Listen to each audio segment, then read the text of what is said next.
We, the student teachers of the master teacher, Pana Babiananan, affectionately known to us as Baba Yanun, galactical spiritual master of heaven and earth, incarnated into the body of His Excellency, Dr. Malachi Z.K. York, Quran 33 degrees over 720 degrees.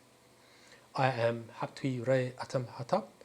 I'd like to welcome you all to this class. Today's class is entitled The Man from Planet Rizq. Let us delve into the science of an avatar. Okay, and the tape you just heard was from the old True Light tapes entitled Who and What Are You?, where the master's actually given us a breakdown of Yanun and what is needed for us to make the grade and to get out of here when that time comes. Okay, so let us begin.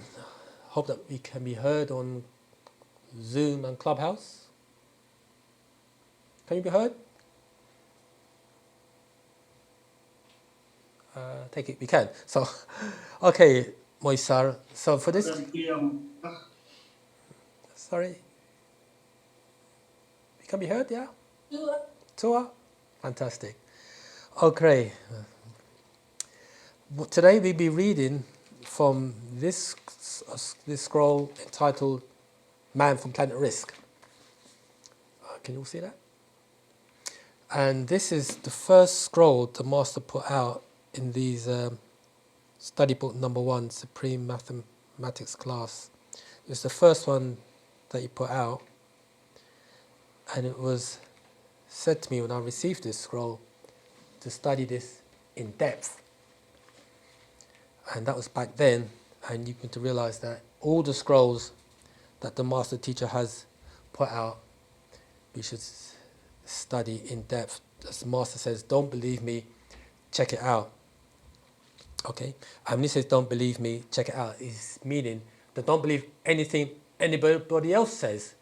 Do your research and check it out. Okay? So, with that being said, let's begin. And I just want to read an excerpt.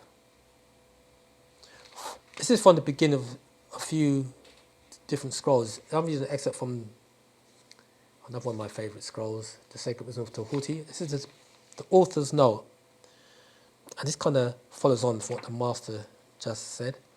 And it reads, I have devoted my visit to this Ayanun. I have devoted my visit to this planet to the resurrection of the mentally dead, which I affectionately refer to it as mummies. Never did I know that the evil one had done such a great job with these people, both mentally and physically, as to have them hate self and kind. My greatest dilemma and hindrance has been the black devil, born amongst you and by you, married to you, socializing with you, praying in the same sacred houses of worship as you, but secretly they have a spiritual pact with the devil, which makes it near impossible for them to totally surrender to Nawapo. But for the few chosen from the many called, I sift to find those beings that wish to become one with the Supreme in all. So I, the Supreme Grand Hierophant, Amun Nebi Re'ach Patah, as I'm known throughout the mystical schools, the incarnation of Tahuti, Thoth, student of the great Tum, known as Atum Re, the first point of resurrection from ignorance to the right knowledge, the right wisdom, and the right overstanding. I have blended in with each of the religions most interesting to my people. I lived as one of them, practiced as one of them, in order to reveal the misconceptions of these doctrines that have plagued and diseased the minds of my people. Okay? So as the master says that I was reading. Sorry,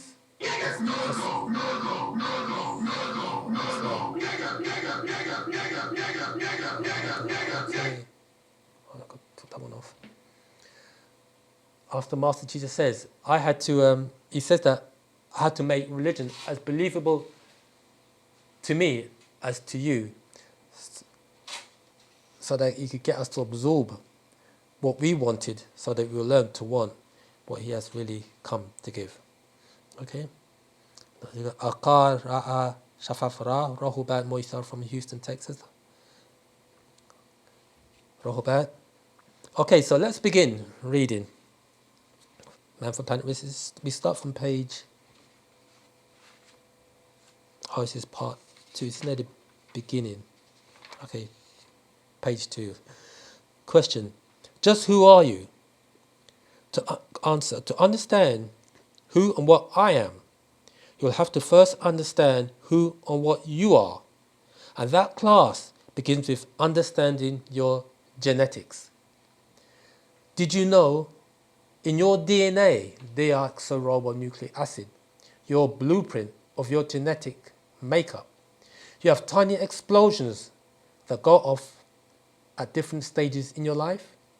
Just like you do as a child, your DNA explosions let you know automatically milk and food. How does a child know to lean towards the breast?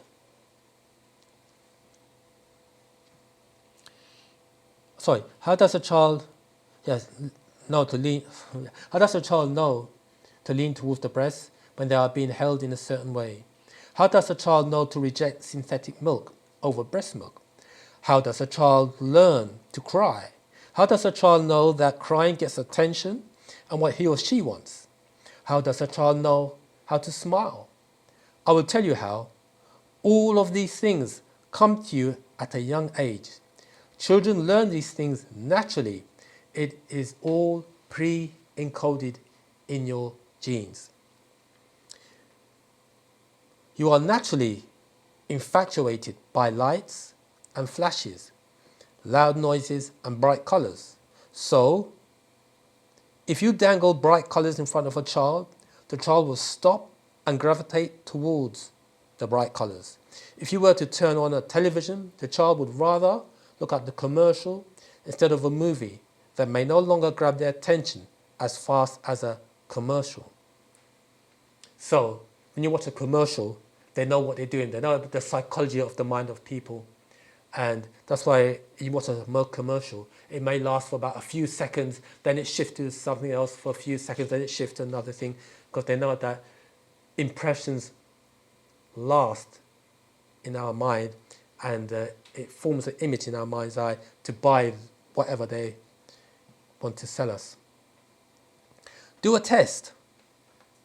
If you take out a $100 bill and a shiny dime, you see that a child leans more towards the shiny coin rather than the $100 bill, which is worth more. That means greed was not encoded in your genes like the Catholic Church says, that you were born in sin.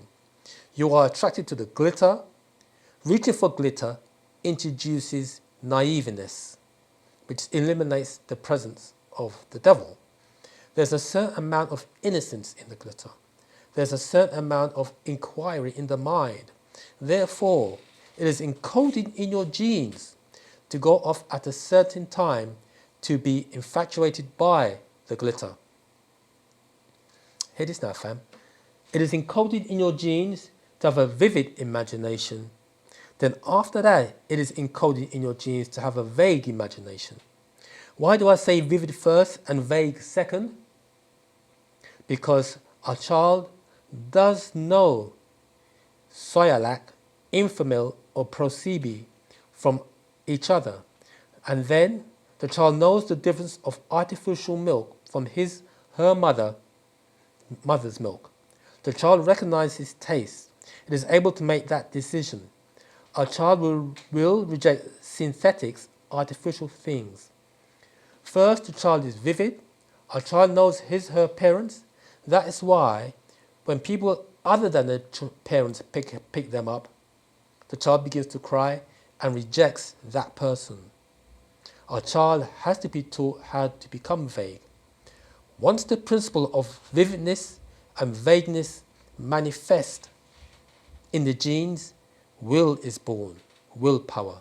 And we know will is the ability to decide upon a course of action. Okay?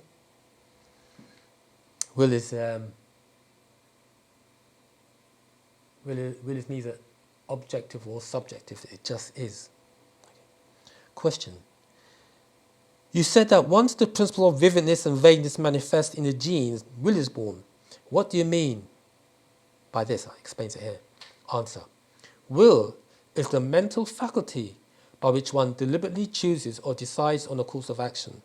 An example of exercising this faculty is a deliberate decision, conclusion, or choice. Will itself is undecided and abstraction. It is ought and naught, good and evil, positive and negative, yin, the passive female principle in Chinese dualistic philosophy, and yang, the active masculine principle in Chinese dualistic philosophy. God and the devil, angels and demons. Until someone or something defeats one or the other of the opposing forces. Will is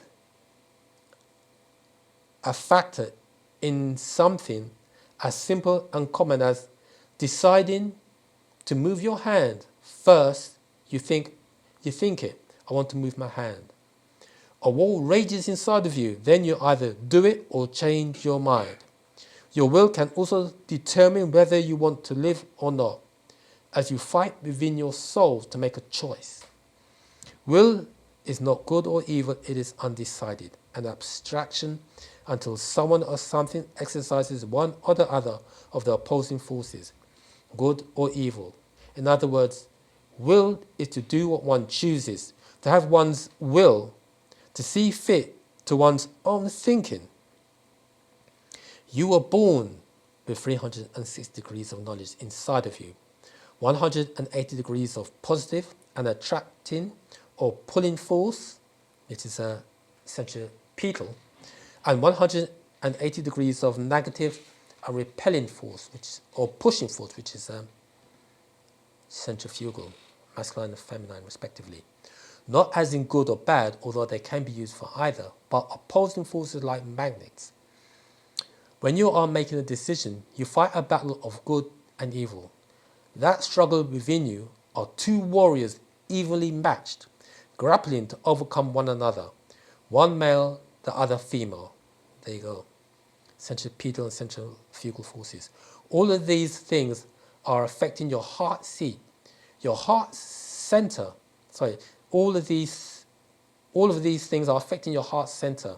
Your heart center is your inner heart where the two opposing forces meet. For example, when we breathe in, when we breathe in and the blood pumps to the heart, that's a centripetal force. And when the blood pumps out of the heart, that is a centrifugal force. So both of them are equally balanced. If there's an imbalance, we know all about it. That is what is meant in religion when it says that you have guardian angels on both sides of you, one telling you what to do, one telling you to do what is agreeable, and one that is coercing you to do disagreeable. This is the struggle and war that is constantly raging within. They are opposing forces inside of you. And that goes back to the 30 spirits that the master teacher points out. So I've got the scroll about that, where he talks about how we have those 30 spirits inside of us, and those 30 spirits, they are your mother and father, and going down 4 generations either side from your mother and father, and some of them are agreeable, and some of them are disagreeable, coercing you. One is coercing you, I don't know if that's the right word, towards one is conspiring to your elevation, the other is conspiring to your demise so they could live through you. I just want to read an excerpt with that in mind. I want to read an excerpt from Patarak, The Mind's Eye. It goes into that. I haven't got 30 URLs or the URLs, but let's read from here. It reads, this is page 5, Patarak, The Mind's Eye. I'm reading from verse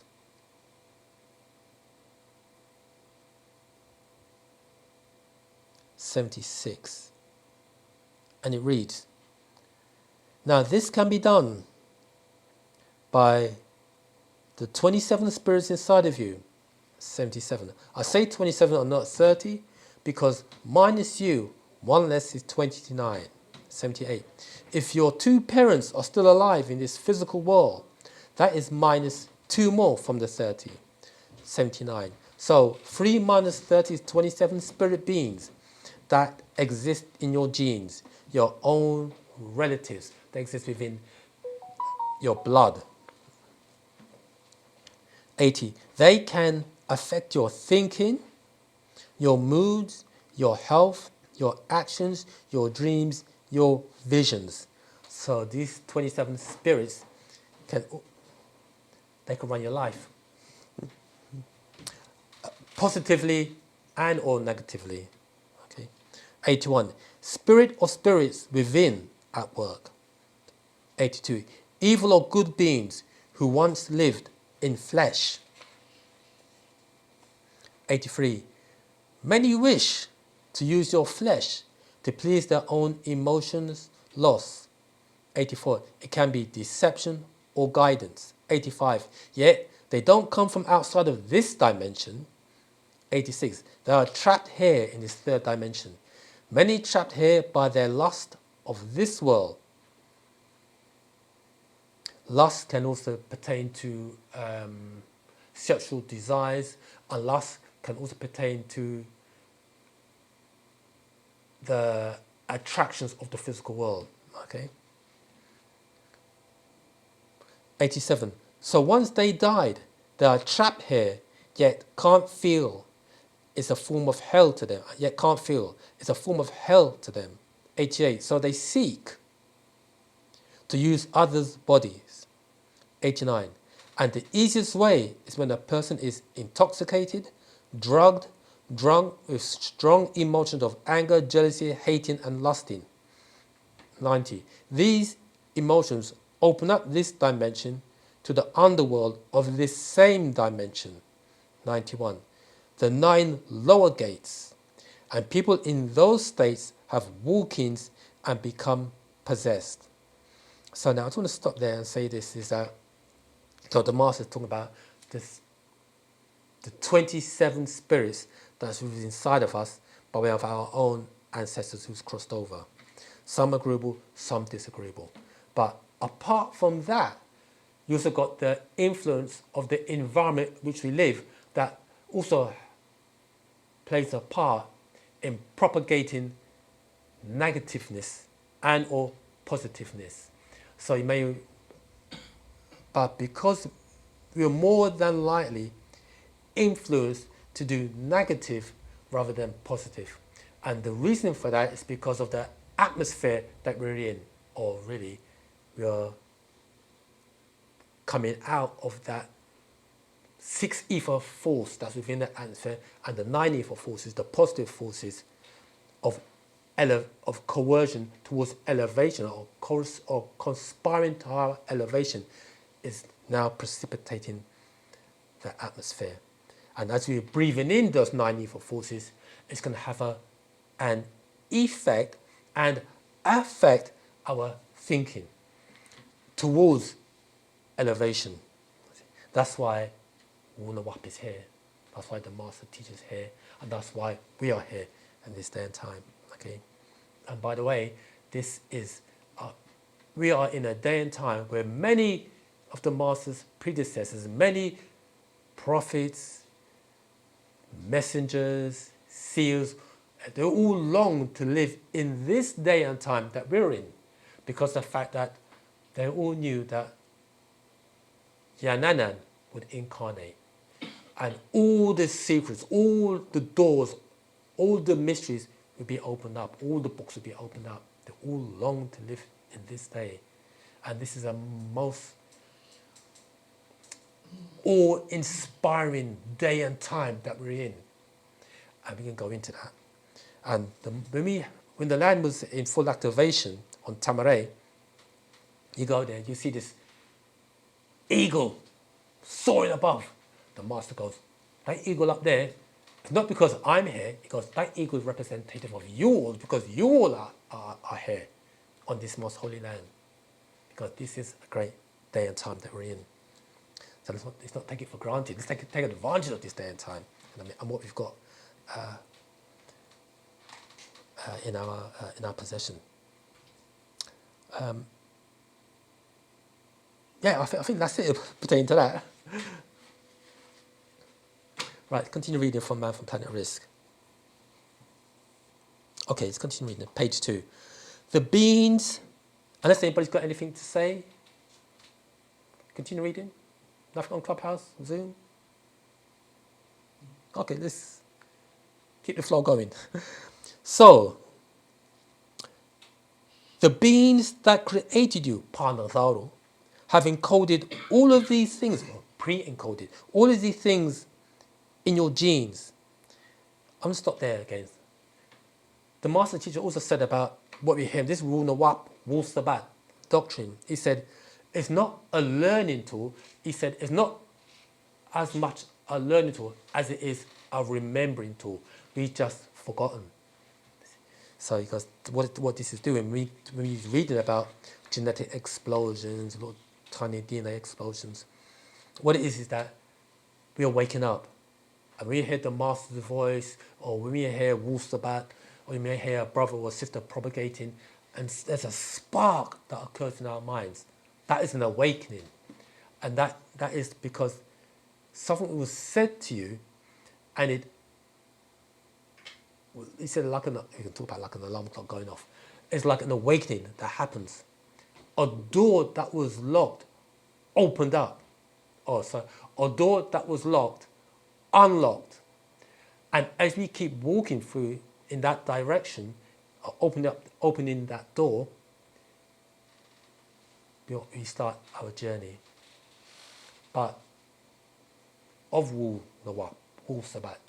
However, our journey doesn't start when we heard the master's information. It started years ago when we was small, growing up, and our parents and the environment and the experiences that we encountered on life's journey. It just happened that this was, when we first heard the Wu-Sabat, that was our awakening, meaning that we all woke up at different times. You can go into it later on. Okay.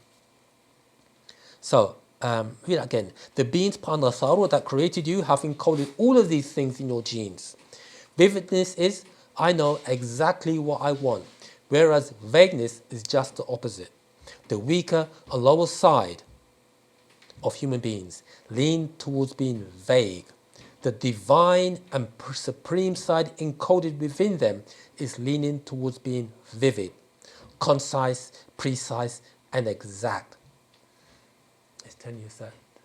That's why it says, don't believe me, check it out. Become vivid. Because the more vivid you become, our internal... All right, say so.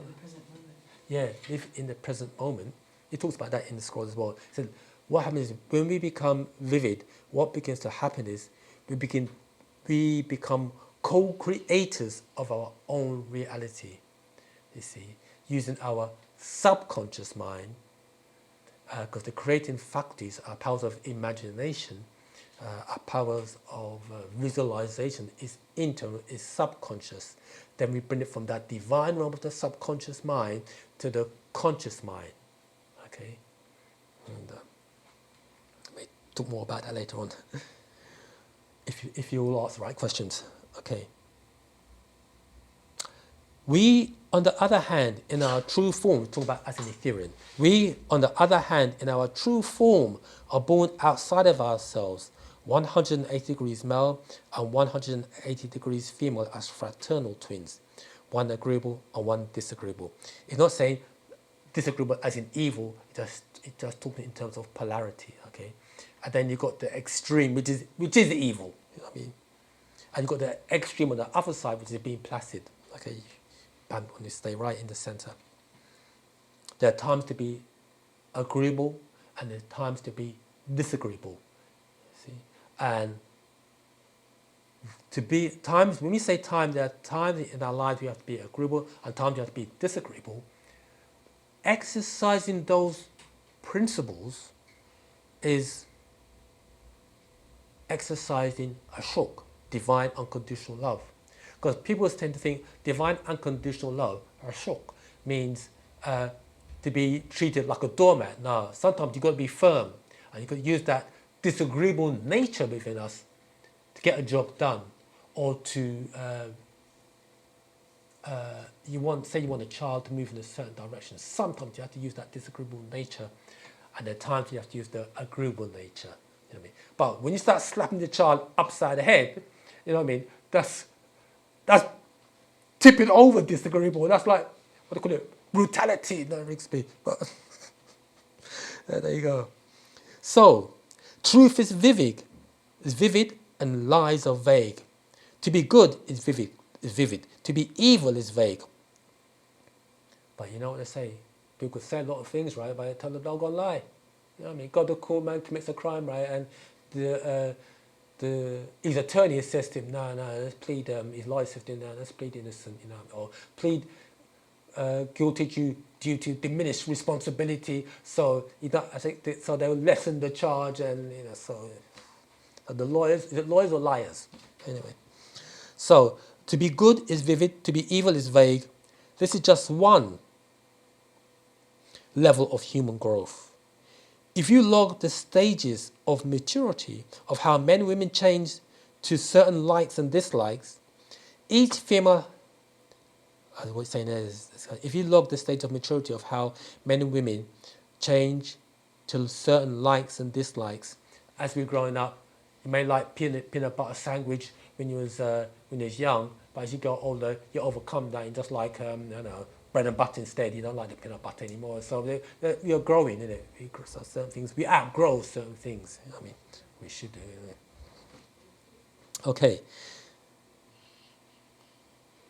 Each female has male in them, and each male has female in them.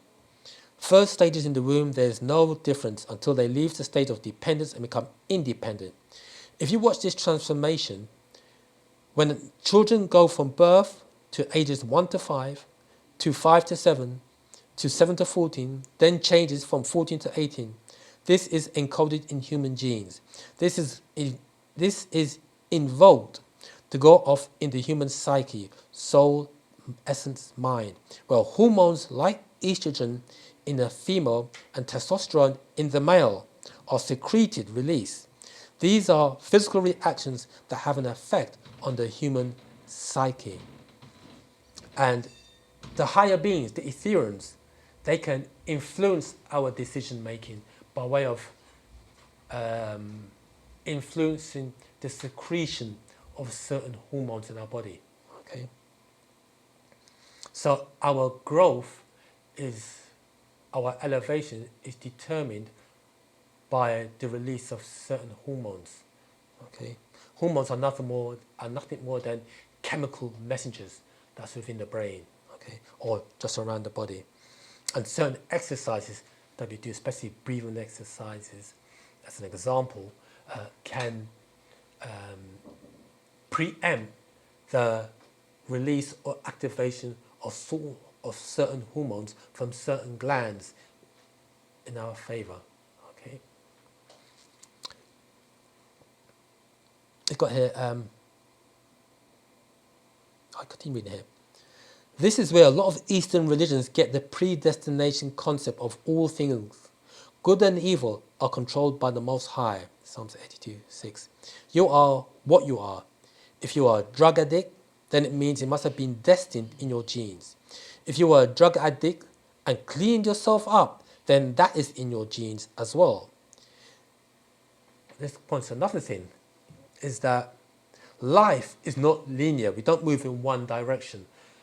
We have, in quantum physics, quantum mechanics, they call it, Cool. Sorry, what did you say? in quantum physics, Oh. they call it, we have, there's a word they use when we have multiple potentials. There are multiple paths we can take in our lives. Not like this is probably that's it. Multiple probabilities or potentials, whereby life is not just linear. This is the only one path. No, it's like you're in the center and look at like spokes on a bicycle wheel. There are different paths we can take based on the choices that we make. You see. However, when we make choices, that goes back to the faculty of will, the ability to decide upon a course of action. And whatever path we take in our life, there's a different fate. So fate changes. However, there are beings that, he talks about it later on, so I'm not going to spoil the movie.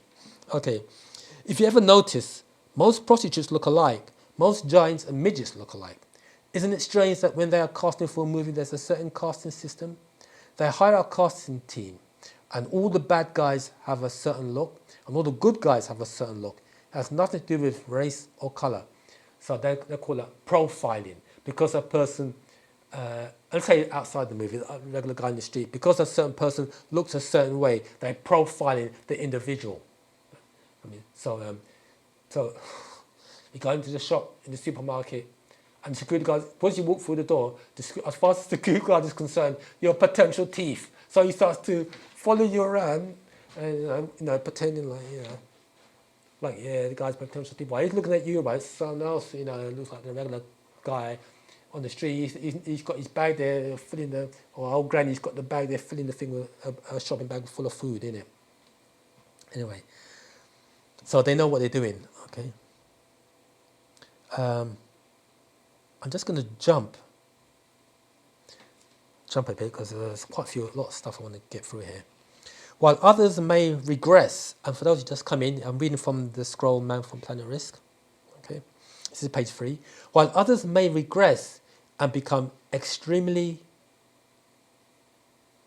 No, go back. Read this little section here. This pre-encoding goes off as tiny explosions. It doesn't have to be effective genetically, but could show up as a change in that individual's life. A person may suddenly stop hanging out with certain friends and become more responsible, progressing to another level, and their life takes a turn in a new direction. So it's like saying, like we're propagating it out there, and because you look at a person, nah, he won't be interested, or she won't be interested in doctors, I won't call him or her, I'll call this person. You don't know. A person may be a Christian or Muslim or Jew or whatever, or nobody, but you might see something you may say that touches that individual. A person could be, roadman or road girl, but you say something to them and it touches them. That's what they need to hear. But just because a person's gone through life on do bad street doesn't mean that there cannot be a shift in the direction of their lives. All it means is that that was an experience that they encountered during that point of their life, and now they come into Wu-Sabat or Wu-Nawab, and they learn the doctrine. Now they can approach their peers or people who are in that predicament and talk to them by way of their own personal experience. And tell them, I was on that path once upon a time. Now I woke up, and this is the path that I'm taking. Some people don't expect you to change, so Sorry, yeah. some people don't. I never expect you to change, basically. So it's like they see you as this person. Yes, okay.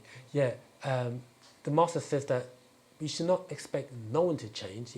That to change is the do-it-yourself job. You see, but what you can do, the master said it. You could become an example. The master said your example would influence people more than by what you say. You see, and without a doubt, this doctrine, Wu-Sabat, that we've been taught, this doctrine, all these scrolls that must be called it scrolls, all the scrolls that the master teacher put out is alive, and there is within the words and within the spaces of the words, there is outformation. And when we use the term outformation, what we are saying is that there is knowledge that is outside of this three-dimensional plane that's within these scrolls, and when you read it, it awakens or it touches the divine within inside of us. You see, and the reason for that is because there's been a hypnotic spell of sleep, or the master teacher puts it in here, the spell of the subconscious mind. And I remember saying, is that right? Shouldn't it be the spell of the conscious mind? No, the spell of the subconscious mind, meaning that the subconscious mind is a divine mind. The subconscious mind deals with the world within. The conscious mind deals with the world without, the physical world. So spellbound the people subconsciously, and you've got them. Because things work from the subconscious to the conscious, or from the conscious back to the subconscious. See? So get them subconsciously, then you've got them. Once you get the mind, you've got the body. Okay? We can't hear when people speak in the room, so reminder to use the mic, please. Oh, gotcha. Tua. Hear that, fam? Use the mic. Okay, okay, they heard that. Okay. Let's continue. While others may regress and become extremely immature, that's because everybody is not supposed to make it to the next level of maturity. That is why you see people who have reached age 40 or over, and they still argue over petty things or get upset over things that have little or no importance. By the time you have reached 40 years of age, you have become an adult. In fact, you are a prophet. At age 40, you see life in a different perspective and are able to prophesy to youth about things that will happen to them because you are now experienced. However, everyone does not make this transition into maturity. It depends on what is pre-encoded in your DNA. But remember that also, though, let's take into consideration the fact that you might have people who are, let's say, in their 30s and have experience and quite mature. You have people, or even in their 20s, who are very, or let's put it this way, you have young people who are very mature for their age. You see, so yeah, they could even teach us old folks a thing or two. Another example of looks tied in with genetics is where just by looking in a person's face, you can know that they are a shifty or sneaky person. You can look at this girl and tell she is the girl that has the car, is the center of attraction, and gets all the guys. You could tell, you know what I mean? Anyway, remember, when your grandmother or an older person used to tell you that's not kosher, they literally use the word kosher, which is something lawful or for you. Your grandmother could see the look in your so-called friend's face and see that they were troubled. All of these things are all a part of your genetic makeup. And the master goes into genetics. Let's skip over that. You could do some research on genetics. I'm going to skip over that. Go on to the next section here. So, when you say man from planet Rizq, the master is telling us we've got to know about ourselves and about our genes and our DNA and how we have pre-encoded information within our DNA that is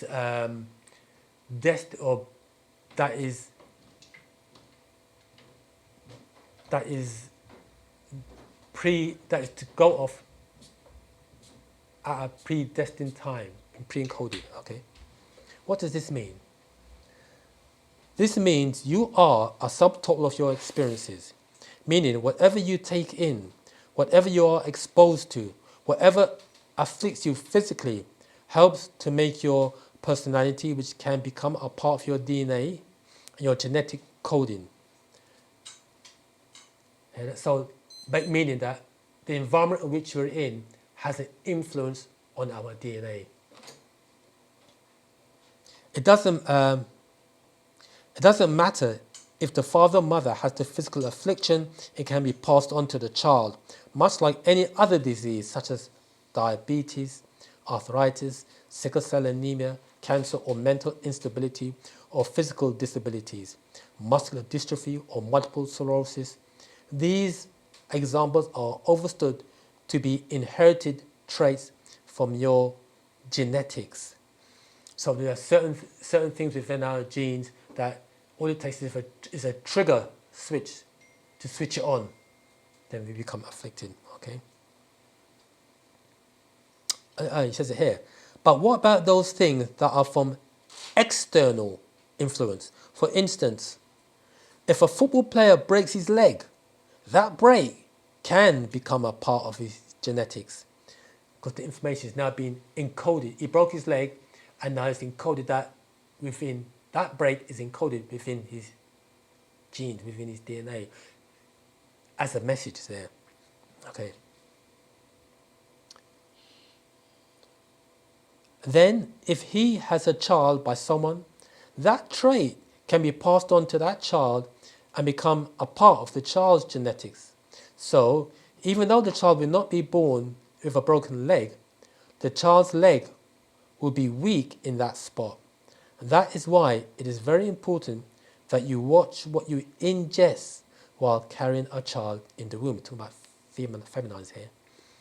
This just doesn't apply to food, which would cause physical defects if the diet is poor, but what is also ingested mentally, which give thought forms to the child that affect the way he thinks and feels, and of course your emotional state. Once the child is 3 to 4 months in the womb, he can hear outside influences as well, and is affected not only by the sounds she may hear, but also the vibrations can be disturbing to the unborn child. So, they're talking about here, the feminines, that is when you are with child, it's very important that you are in a particular environment that is really serene, or as serene as can be. It's got some, continue reading. Has anyone got any questions thus far, or should we just continue? Zoom? Nothing on Zoom? Nothing on Clubhouse? Okay, let's keep on going. Nashat, any questions thus far? No, this is interesting. It's good. Okay, cool. Let's keep on going. Accordingly, so can you see? No, I just want to stop here and say this: is that we can also rewrite our own genetic coding, meaning that can we alter what's been encoded in our genes? I was talking to a brother about that, and he said to me, yes, we can, and referred to me to this scroll, Intelligent Design, Divine Design, or Plot of Aliens. The reason why I asked him that question, the brother was here, the reason why I asked him that question is because I was reading the same section in this book, I wanted a bit more confirmation of that. So, I'm reading from page 22, intelligent design, divine design, or plot of aliens, actual fact number 46. And it reads, I'm reading from verse 71, it reads, genes are not locked into a specific code, unchangeable, and can change on a daily basis. And they do just that. You all right, sis? Yeah. 71. Genes are not locked into a specific code, unchangeable, and can change on a daily basis. And they do just that. On Wapon the Wapians, change you, and you think you're in love when you're not. 72. Over the past and in world religions, you hear these terms used. Taghyar, is using misbatir here. Taghyur, transform, jalui, transfigurate, nashur, evolute, ghayur, change, khayuf, move, basut, evolve, and shaqul, hayul, shapeshift. 73. How mortals, he says, using the word here, transform, transfigurate, evolute, change, morph, evolve, and shapeshift. 73. How mortals were able to alter their appearance. This has been recorded the world over. 74. Even the medical term of keloidal of the skin, mostly of melanite races of Negroids, is a form of physical change.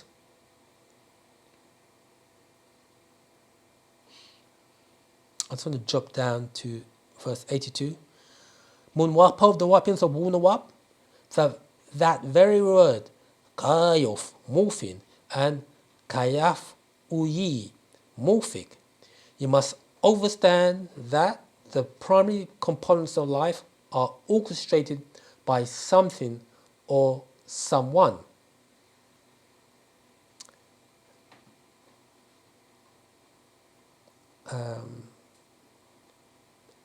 What he's saying here is that,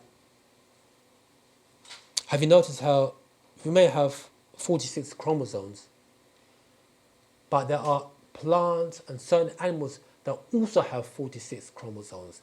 So how come they do not look like human beings?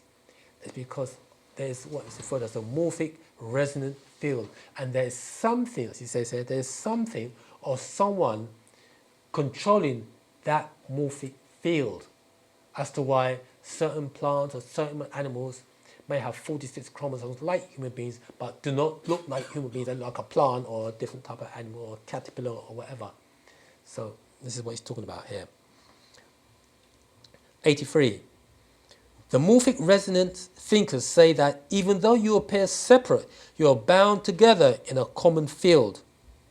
And it is within that field that communication among cells, DNA, particles, on takes place. All life is living. All life is living is one existence.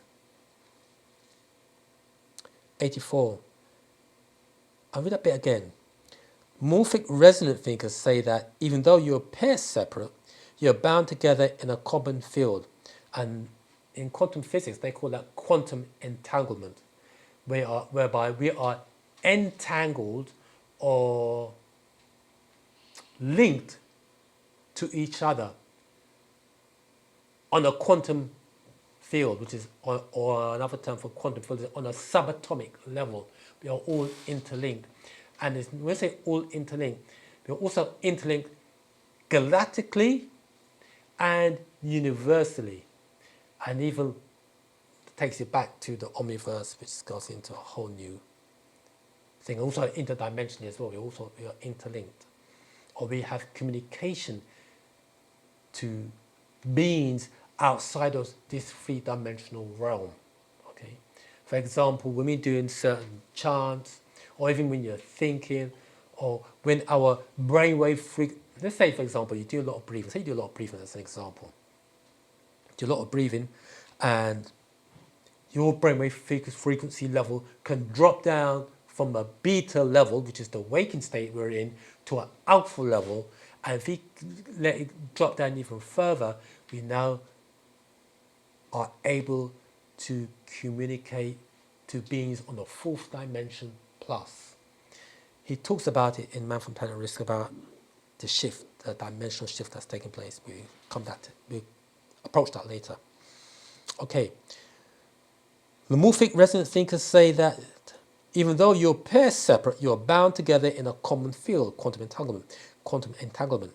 And it is within that field that communication among cells, DNA, particles, and on takes place.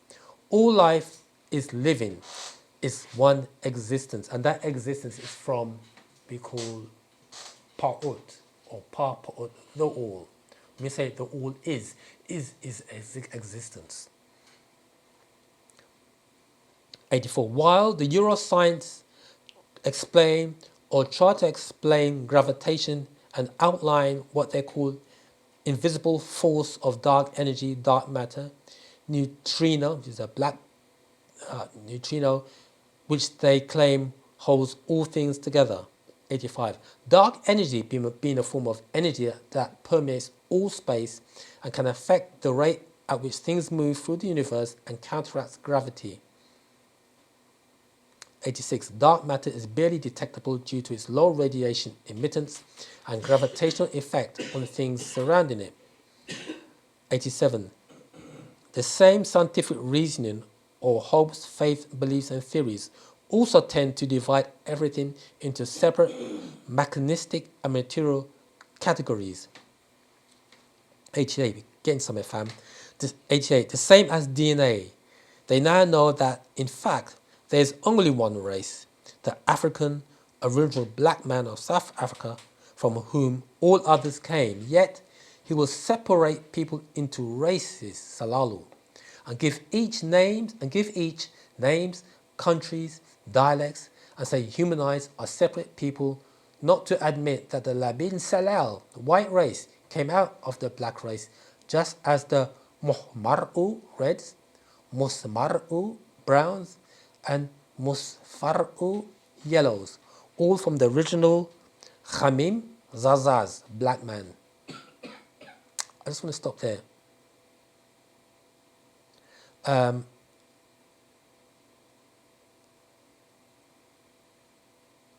So, when the master says there's no race in racism,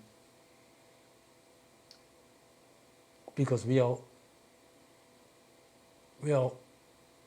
all within the wall, but there's no race in or nobody wins the race in racism. That's how you put it.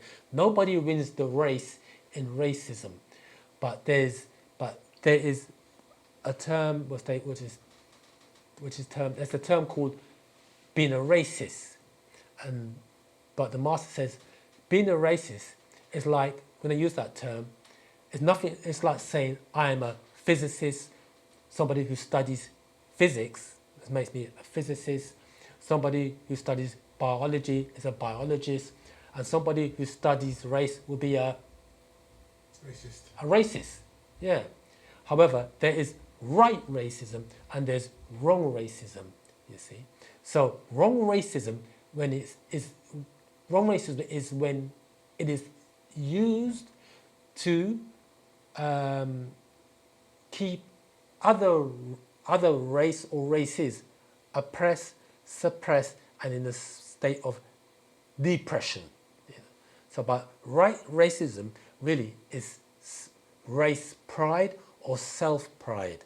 That is right racism. See, so don't make them play these games by using words of racism. Because you want to elevate your race or look at your race as being, what word? Of something to be looked upon in high esteem. There is nothing wrong with that. Everything is right about that, because all races on the planet look upon their race in high esteem. Be they the Chinaman, the Indian, the Caucasian, the Jew, which is really a religion. What makes us as Panagara Salam, Negro race, what makes us any different? Don't we want to look at self and kind in high esteem, hold them in high esteem? The answer is yes, isn't it?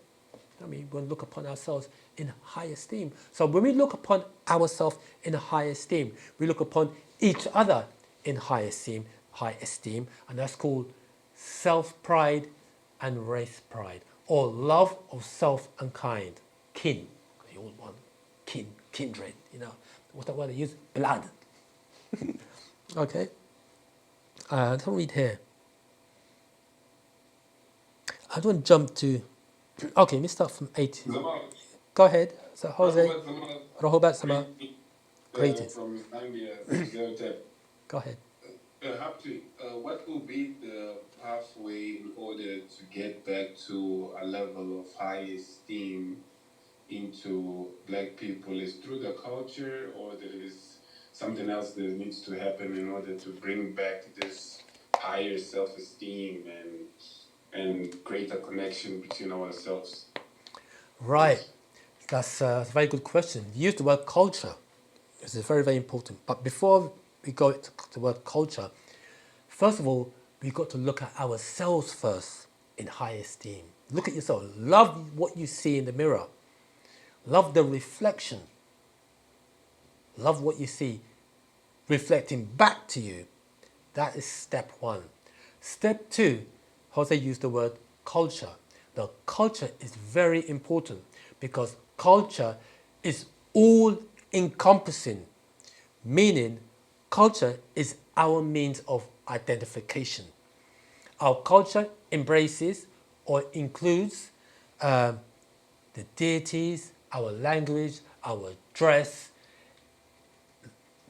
the food we eat, the drinks we drink, the music, everything.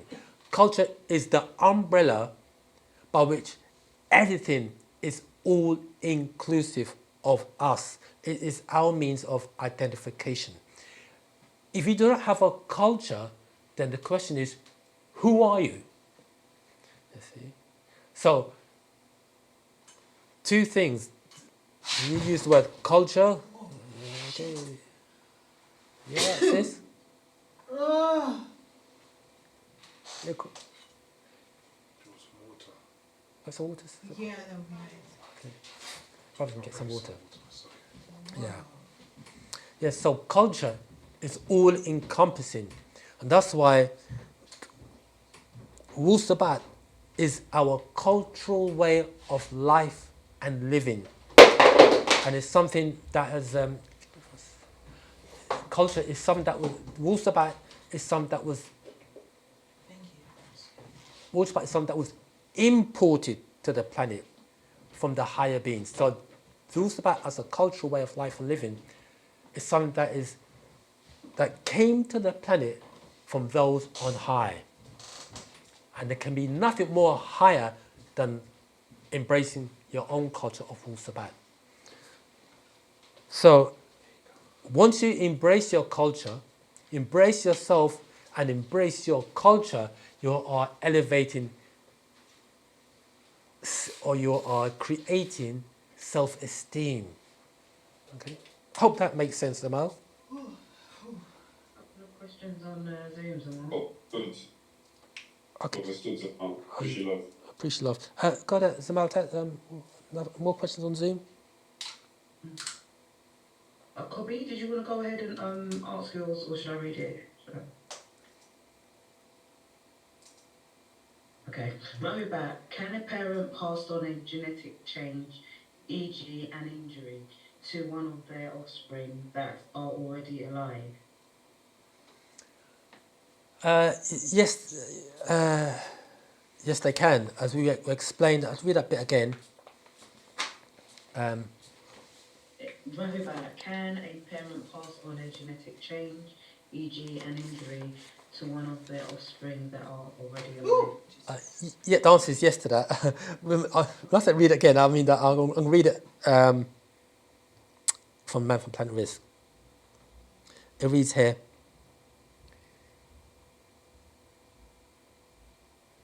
Okay, let me read from Man from Planet Risk. It reads, what does this mean? This means you are a subtotal of your experiences, meaning whatever you take in, whatever you are exposed to, whatever afflicts you physically, helps to make your personality, which can become a part of your DNAs and your genetic coding. It doesn't matter if the father or mother has a physical affliction, it can be passed on to the child, much like any other disease, such as diabetes, arthritis, sickle cell anemia, cancer, or mental instability, or physical disabilities, muscular dystrophy, or multiple sclerosis. These examples are understood to be inherited traits from your genetics. So you could have an ancestor who has a certain affliction, and it can be transferable to someone who's alive or to a child. Okay. So then he goes on to give the example. What about those things that are from external influence? For example, if somebody breaks their leg like a football player, can that be passed on? And he says the traits can be passed on to that child. So there are influences from your ancestors that can influence you. For example, like we talk about the 30 spirits and how if you take yourself away, that leaves 29. If you say your mother and father are alive, that leaves 27. And how those 27 spirits can have an effect on your genetics as well. So yes, your ancestors on the other realm can have an influence on you by way of the DNA and genetics. Okay, hope that answered that question. Any more, Samantha? So Deep in Brown's got her hand up. Go ahead. Okay, so you're passing on affliction, let's say diabetes, Yeah. through the mother to the child, through your DNA, through your genetics, to the child in your womb. After that child is born, so how are you then affecting after, which was the question. So let's just say diabetes was passed on, but now I'm the mom and I developed something else, something new. I think the question was, can you pass on to my child after the child is born? Okay, I hear you. So, say the child. So, you're saying that if the child, say the child's normal, and you have an affliction, can it affect the child? It can affect the child.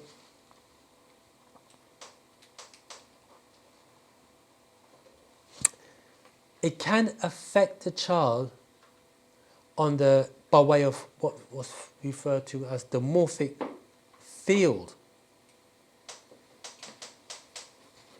Let me just read. It's good you said that, because let me read from the same scroll we're reading, Intelligent Design, Divine Design, and 99, verse 99, this is page 25. It reads, so morphogenesis teaches that something imposes a pattern of organization on a field, producing specific outcomes in material things or matter physical.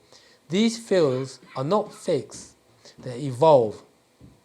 So a person can inherit a trait from the parent because it is within that field. So there is they can be influenced.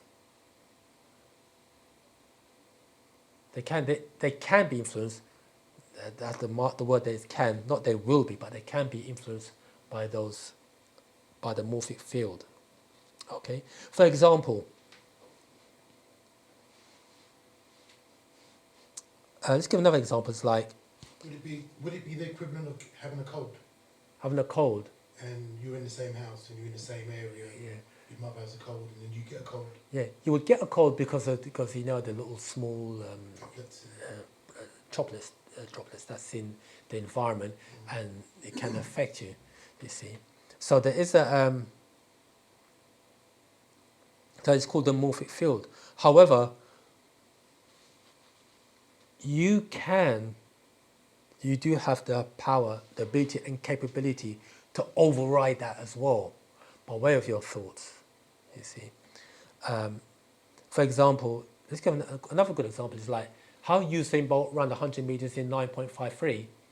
Because he ran the 100 meters in 9.53, it's now in the morphic field. So Nagaru now, who's training, can train to the point whereby he can tap into that field and run it, or in some cases surpass it. So there is that potential. The word they use is potential.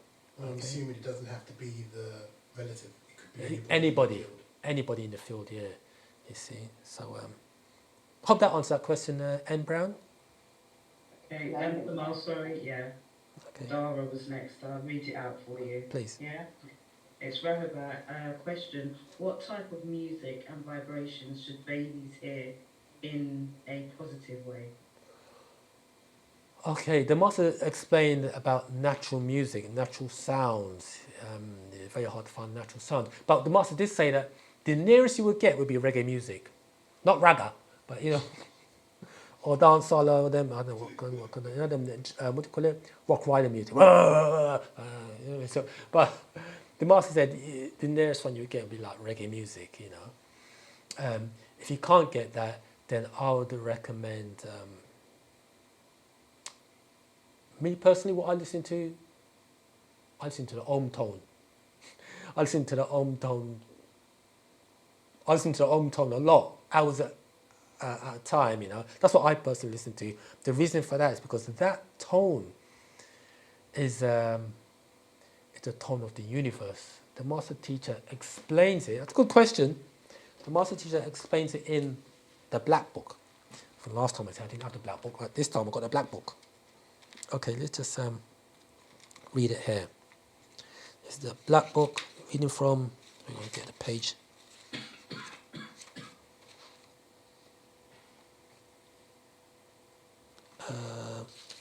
Here it is. This is the black book page. Something may vary from page to page, what book you got. But anyway, page 118, this is scroll 1 of the black book. I'm reading from verse 309. So, Huhi, Hika, and Sia are a tried principle of godship, the Netiru, responsible for the consistent and perpetual pattern of that which manifests in that which is created and made, and that tone or utterance is Om, which was later rendered as Kun, as Kun, Kun, as I say in Arabic, as in existence or be. Into existence, things come, and into existence, be. And so I'll read that bit again. So Huhi, Hika, and Sia are a tried principle of godship. The Netiru, these are Ethereans, responsible for the consistent and perpetual pattern of that which manifests. I'm going to stop there. So there are forces behind that morphogenetic field, and 3 such forces are referred to as Huhi, Hika, and Sia. Okay? In that, and that tone or utterance is Om. I just want to stop there and go back to that tone, because it's got here, it talks about who. It's got here. I'll go back to the black book again for page 114, verse 295. And we give you information that they won't tell you in the European books. Now the master teacher, you got mundane scientists and you got nature scientists, and you know the master is a nature scientist. A scientist at the highest level. Question: does all this just happen by chance? Talk about creation or the Big Bang.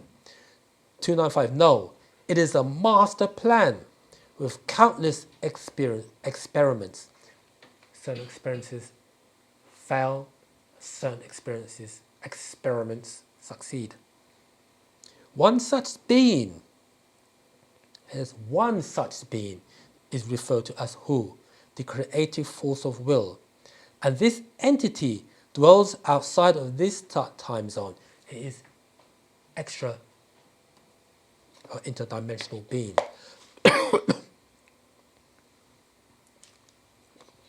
Question: who or what is Hu? 296. I think we talk about this. We talk about this false Hu. In Egypt, Hu-He, which is Hu or Hua, was considered the personification of utterance, with which the creator Ta, or Ptah, who was regarded as creator of the physical world and deity of technology, done its work. Hu was the utterance or tone, the vibration and pulsation of existence, and that which comes to existence within the sacred breath. 298. Those things made that manifest within creation, true growth. So what he's saying here is that this force, Hua or Hu-He, brings things into existence, and from existence brings things into creation. So this entity, Hu, is in a state of mental, or what we refer to as pre-existence, is in a mental state. Okay, let's go ahead. 298 again. Those things made that manifest within creation, true growth. Who is that tone from which the creator calls things into being with Hika and Sia? Remember that creator we're talking about is Ptah. It goes on to say 299. No, I'll stop there. So then it goes on. So we go back to reading 309. So Hu-He, Hika, and Sia are a tried principle of Godship, the Netiru, responsible for the consistent and perpetual pattern of that which manifests in that which is created and made. And that tone, talking about the tone or utterance, is Om. So now, the question asked is, what would be our most conducive music to listen to? And we said natural music, or the master said reggae. Even your own voice box is an instrument. That's why they call it a voice box. And the Om tone is a tone that should be utilized or can be utilized. And we talked about this in many classes. And the way to do the Om tone correctly is to breathe in, and as you exhale, you breathe in, and as you exhale, it Om. You breathe in Ah, and you exhale Om. You breathe in, again, you breathe in, and you exhale Om.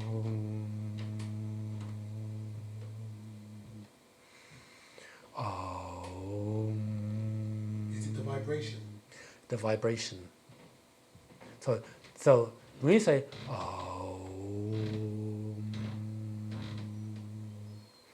that, what you're doing is you call upon the feminine forces, because that tone Om, A-U-M or O-M,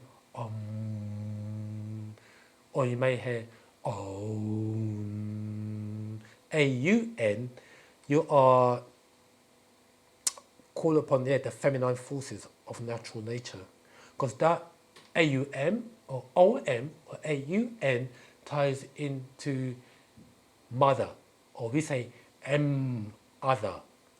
There's a scroll the master puts out called M-Other, the circle of existence. What if I've got that particular scroll with me today? If you've got it, then you'll be able to read an excerpt. I don't think I've got it with me. No, I haven't got it with me today. But that M other is the feminine forces, 99 plus 1. And that plus 1 equals 1,000. So, and that 1,000 in Roman numerals is the letter M. So did the Romans know something that they're not telling us about their Roman numerals? M other or mother. So I'll let you guys work that one out. So I hope that answers the question, Zamaltat, or whoever asked the question about what tone or what music they should listen to. That one is, okay, let me give you some more jewels, because you know I like to give you jewels. And I think I said this many times. What I do recommend is try this as an experiment, because you know we meant to be scientists. This is what you do. Run your bath. Have a bath, right? And let's say you put your ears under the water and just chant Om. Om. Just chant Om under the water. Then when you take your ears out, chant Om again, and you'll hear a difference. Now, if you keep on practicing that, submerge your ears underwater and chant Om, there comes a point whereby you lift your ears out of the water, it will sound the same. Because what's happening is that your voice box is now being recalibrated. You're recalibrating your voice box. Now, there's a lot of things happening because water is a transceiver, meaning water is that element that is midway between the physical realm and the non-physical realm. What water? But water is H2O. But here you've got in the word H. In the word H2O, you're talking about, or H2, you're talking about hydrogen. And hydrogen is nothing more than hydro, and you've got gen.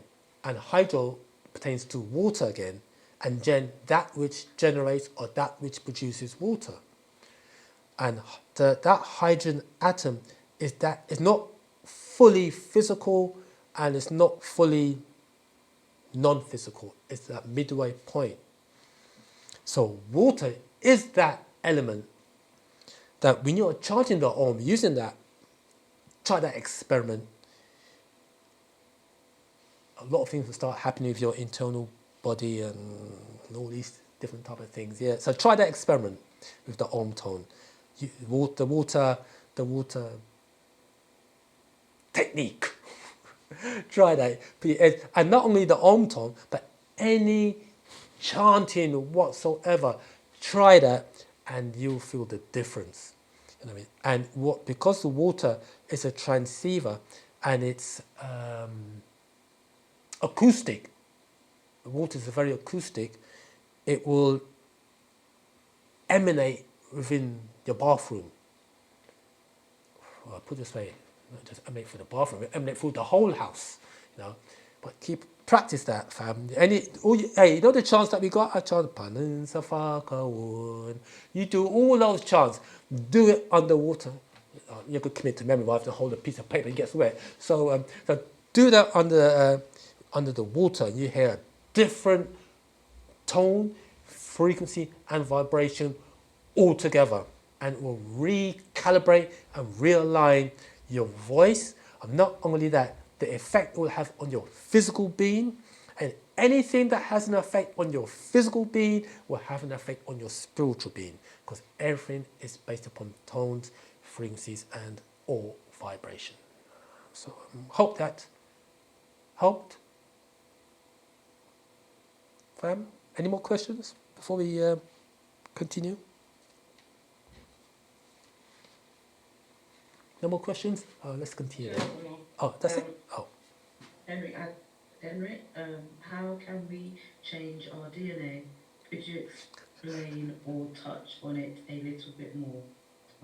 How you can change our DNA? I think you can change your DNA unless you do some kind of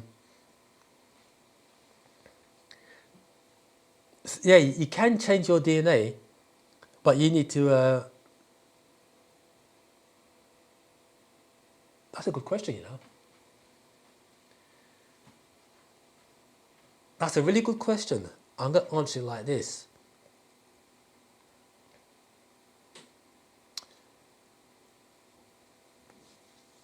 The reinsertion of the barothoric gland can alter your DNA. Let me read an excerpt from the Holy Tablets, because we did a class on this months ago. And this is, that's a very good question. And there may be other scrolls where the Master Teacher goes into it, but let me read this from the Holy Tablets, chapter 6. You know the favourite verse. Chapter 6, tablet 15.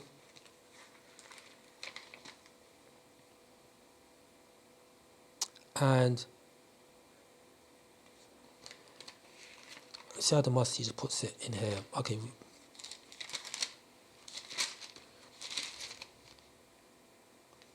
Right, right, let's have a look now.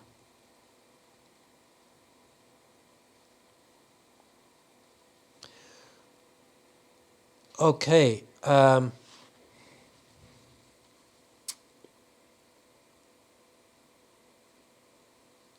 Right. That's a really good question. Can you change your DNA? And the Master put it like this, is that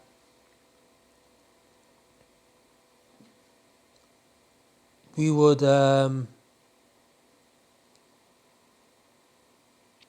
we can change our DNA with the reinsertion of the barothoric gland.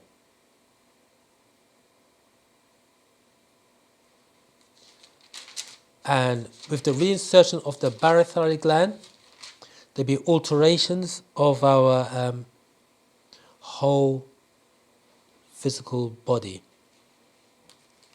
Okay, let me read this here.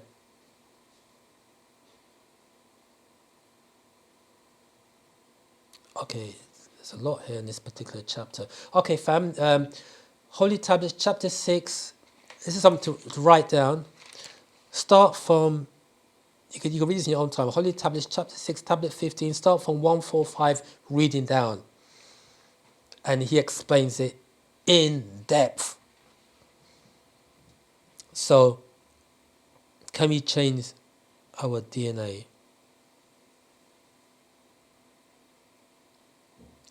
Okay, it says here, there's so much here. Okay, let me start from verse 169. Because he's talking about we'll change the polarity of our blood. We're changing. Oh, let me start from 169. It reads. You will hear this. New.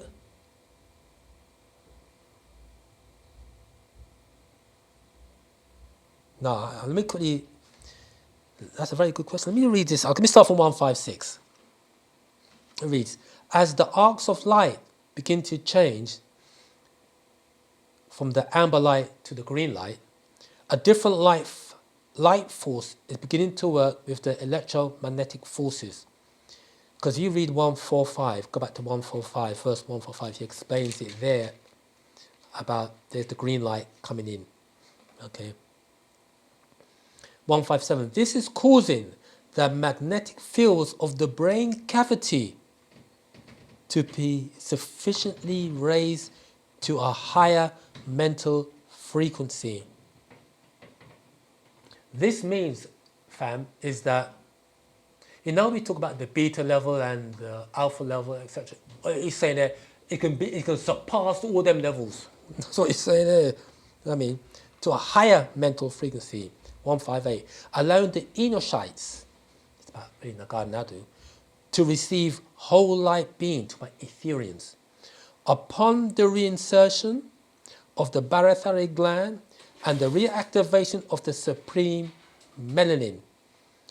This is more than skin melanin, or this is beyond melanin that we have within our DNA. This is taking things to a whole new level. I'm going to jump to 169. It's 168. These changes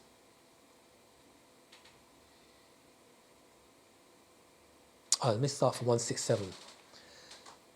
These changes are the result of new biological light that controls being introduced by the new administrative order in conjunction with the Council of Nine Ether. When we say the Council of Nine Ether, we're referencing to the word we use is Parmut Sahu. Not the 9 Inads, that's what it's referencing here. And when he says the changes are the result of new biological light that controls being introduced by the new administrative order in conjunction with the Council of Nine Ether, whole light beings. 68. These changes are necessary to prepare our mortal evolution to overlap with whole light beings of advanced creation in the evolution of new astral mutations. So, when this ties in with the man from planet Rizq, the master teacher, as he is, can, because of the fact that he has full activation of his barathalamic gland, he can participate in multiple dimensions at the same time with full awareness, full cognition. And on or off the planet, he can survive under the waters, he can survive within the earth and outside, because he has that within inside of him. It goes on to say, new astral mutations, 169, new astral mutations will take place where new magnetic lines can bring about a balance in the energy coupling from a proton-electron-proton grid to an electron-proton-electron grid. We broke all this down not years ago, but quite a while. So what's happening here is that, let me quickly jump to 175. Enochites must be completely remade anew by going through the energy grids that controls his present biological arrangement. This is inclusive of the DNA, so that he can be revitalized into new grids of attunement, which is to an electron, proton, electron, from a proton, electron, proton. So when the question is asked, can we alter our DNA? Well, with the reinsertion of the barathalamic gland, it's a process that will occur by way of the higher beings, so that you can become an avatar just like the master. So you will have, in order to participate in higher worlds, you need to have increased number of DNA, the DNA strands. Okay? I hope that answers the question. With that question in mind, read the Holy Tablets, as we said, chapter 6, tablet 15, from 145 reading on. Then you see how that all ties in. Okay? I'm just going to read 180. It has already been claimed that UV radiation, when applied to the DNA at specific intensities, causes thiamine to dimerize.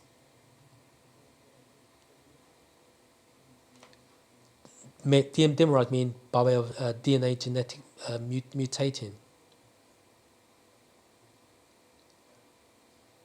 It goes on to say, I'll jump to 183. Through this process, the whole body can biomagnetically be recoded and to adapt to a new biological environment without ever having to experience pain, according to the human physiological network. I'll jump to 185. This is done in the event that a transfer of the species to a new environment is necessary for the survival of the Nawapians. 186. This is why our electromagnetic stages of evolution will itself be changed to allow new patterns of ongoing evolution. I'm going to jump to 188. These changes can take place in a matter of hours and remove whole species that have evolved in a geological time frames. 189. In order for Enoshites, Wu-Sabat sapiens, to work with the next electron orbital level of the universal mind, the all, remember, from a proton electron proton to an electron proton electron configuration. In order for Enoshites to work with the next electron orbital level of the universal mind, the all, your molecular density level will have to become less dense and grow more transparent in order to participate in multi-dimensional realities. 190. Enoshites must be completely remade anew. Thus you have the Nawabian or the new being. Here we're using the term new being. Not Nubian, as from Nubia, but new being, a new race. That's what the master has. Read that. Yeah.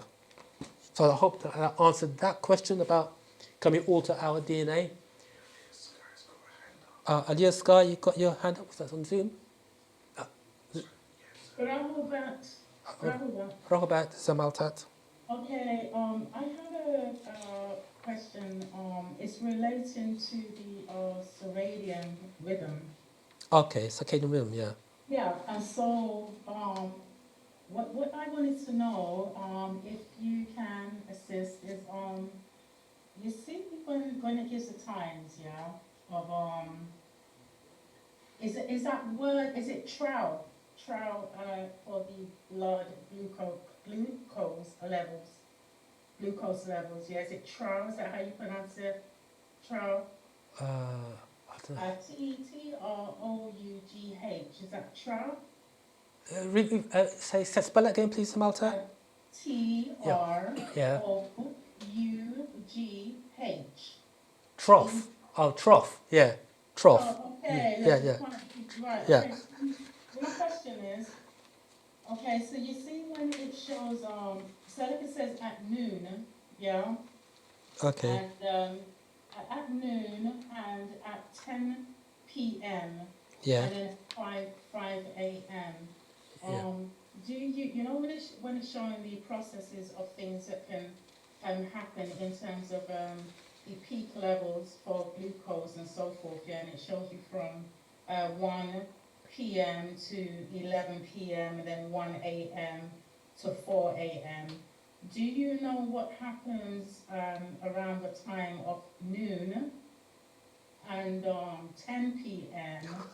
and 5 a.m.? Because I'm actually wondering, because when I was kind of reading it, it didn't actually say anything in particular regarding that. So I was like, well, what happens around this time then, when the changes are taking place? Is that from the Master Scrolls, Malta? I said yes and no. Oh. It is too. It is, but it was from some additional studies. Okay. Yeah. So, but I haven't got a particular scroll that I can actually tell you now that it's in. Okay. So you're asking what happens between what time was the time frame? What happens between like noon? Yeah. And then 10 p.m. and then 5 a.m. And so it's kind of like describing the different peak levels and what's actually happening with our blood cycling or recycling of our blood, and it's cleansing, or maybe it's related to the glucose levels in our blood and the serum. The trough, however you pronounce that, the Trough. Yeah. in serum, yeah. So I just wanted to know, well, what could particularly be happening happening between these hours where it doesn't really say much on that time. Unfortunately, Zamalta, I don't have any. Because it says that at 10 a.m. We peak into alertness at 10 a.m. So it's going through the cycles of when we are at peak levels and Okay. when our melanin and melatonin kicks in, and the different cycles of what's happening for each hour throughout one day. Okay. Well, melatonin actually kicks in during the shadow hour periods, Sure. and serotonin kicks in during the daylight hours. Sure. You see, so about that time frame there from 10 a.m. when they talk about melatonin, it's a bit debatable. No, because no, what I was saying was that it says that 10 a.m. Oh, 10, yeah. is a peakness when we are at peak in our alertness. Okay. After awakening from, I don't know, from 6 a.m. to 7 a.m. Okay. Yeah. So unfortunately, Zamalta, I don't have any further information to give you on that. Perhaps. Okay, so would you agree, yeah, that at 2 a.m. is when we go into our deepest sleep? The master. Mark, Oh, go ahead. Did it? Sure. That's about that. Sure. Yeah, I just wanted to say that when you're looking at the circadian rhythm, especially on like online or there are so many different versions of diagrams that are trying to explain it. Okay. It doesn't really all apply to Nagaru, the ones you see online, and it's actually really just breaking it down into the two cycles of what they call night and day. So if you look at, like, if you were to just Google circadian rhythm on Google or whatever, you're going to see so many different variations, but they try to generally break them down into the two halves of what they call day and night, as we know, or shadow hours. And they literally just, if you look at the variations of them, they're just saying things like we mentioned, we know already melatonin will, kick in at what they're calling nighttime, and then serotonin during the daytime. But if you start to look at the diagram, they will tell you things like, again, without seeing which diagram you're referring to, is quite. I won't go into it too much, but I did actually get the diagram from the DS4S, the online course. Right, so I think I know the one you're referring to. Okay. But if you look at the, like I said, the many ones, like it's really just, if you think about it, like what happens at night time and what happens at day. And when you get your high levels of, as you say, when you're more alert, when when we talk about breaking the 24 hours down into the 8-hour cycles of ingestion, digestion, and elimination, it's kind of loosely based around that. So and everyone's biological clock will basically adjust to what you're doing. So you'll see some of the diagrams will say that you will get your deepest sleep from around 2 a.m.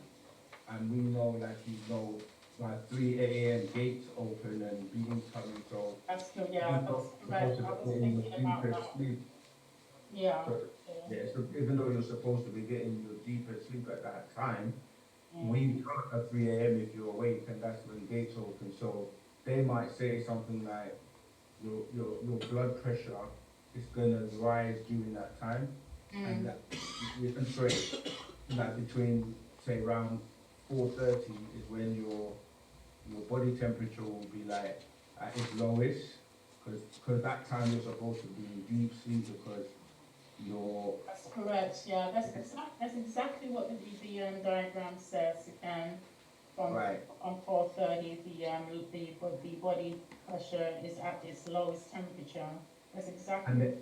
Exactly. And then, for example, like I've trained my personal, just talking about myself, like my body, like some people don't get up and they go to toilet immediately when you're dealing with bowel movement, like, but the best time is when you get up between that time and say noon. Like that's what I'm talking about, the process of elimination and the time when you should do it. And then if you're going to start eating, you shouldn't be eating before noon, and then that breaks those 8 hours. So from noon till, that's why people will say like don't eat till about 8 o'clock, because that's 8 hours if you count from noon to, or 1 to 8. And then generally in the health sector will say don't eat after 9 p.m. because that time your body's going into the period of digestion and not really for you to be eating during that time. So you break it to 8, 16, and 24 to give you the 24 hours. So if you're doing these things in the rhythm, the main point is rhythm. You have a rhythm that goes through when you're eating, when you're not eating, when you're resting, when you're sleeping, and that will regulate your blood pressure. Yeah, so, but each person is going to be slightly different because of your metabolism, because like some people burn, like they burn a lot of energy quickly, especially if you're very active, and others, depending on how active they are, it will be slow. So different, some people eat as much as, more than someone else, and they will burn it out, whereas another person having the same, will make them add weight on. So I'm just basically saying you're right, it does work, but it's not accurate and specific exactly to every single person. Could I just Sorry, Samantha, you don't want to lose track of the class, you see, because like you go on a different Okay, tangent, okay, So let's continue. So, okay, okay. you've gone away from what the class topic. Okay, we had a question from Heinrich. I couldn't really. Can anybody see the question that you put up on Zoom? Satat, please.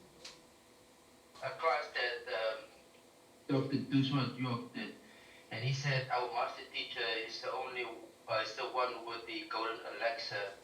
That has it has the formula to the golden elixir.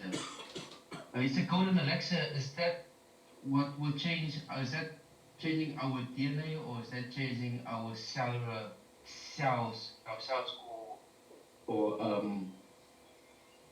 what does that help us? What does that help? What would that will help us? Oh, What would oh, that help us with?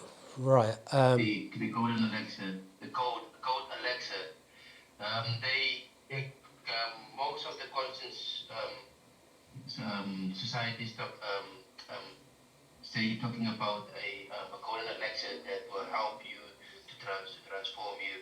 So I just wanted to like to know what is that actually? How can what is the purpose for it, and and how can you take it, and All where right. can we get it? Right. Thank you All right. The scroll that you want to answer that question is called The Secret of Tones and the Mafkhuzat, Elixir of Life. You want to get that? You haven't got it. The Master Secret number 5. And it explains that. Let me just read an excerpt from that. Um, so I'm going to read. Right. It reads.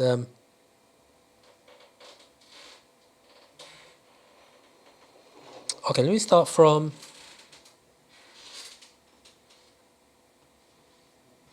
Let's see, let's have a look now.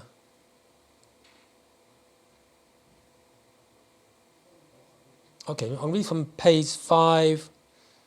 Do you have to scroll on your Samal? I don't have this. Okay, don't have it, no problem. Let me read from page 5. Start from verse 30. The gold powder. First of all, when we talk about mafkuzat, or liquid gold, or the elixir, we're talking about 8 elements.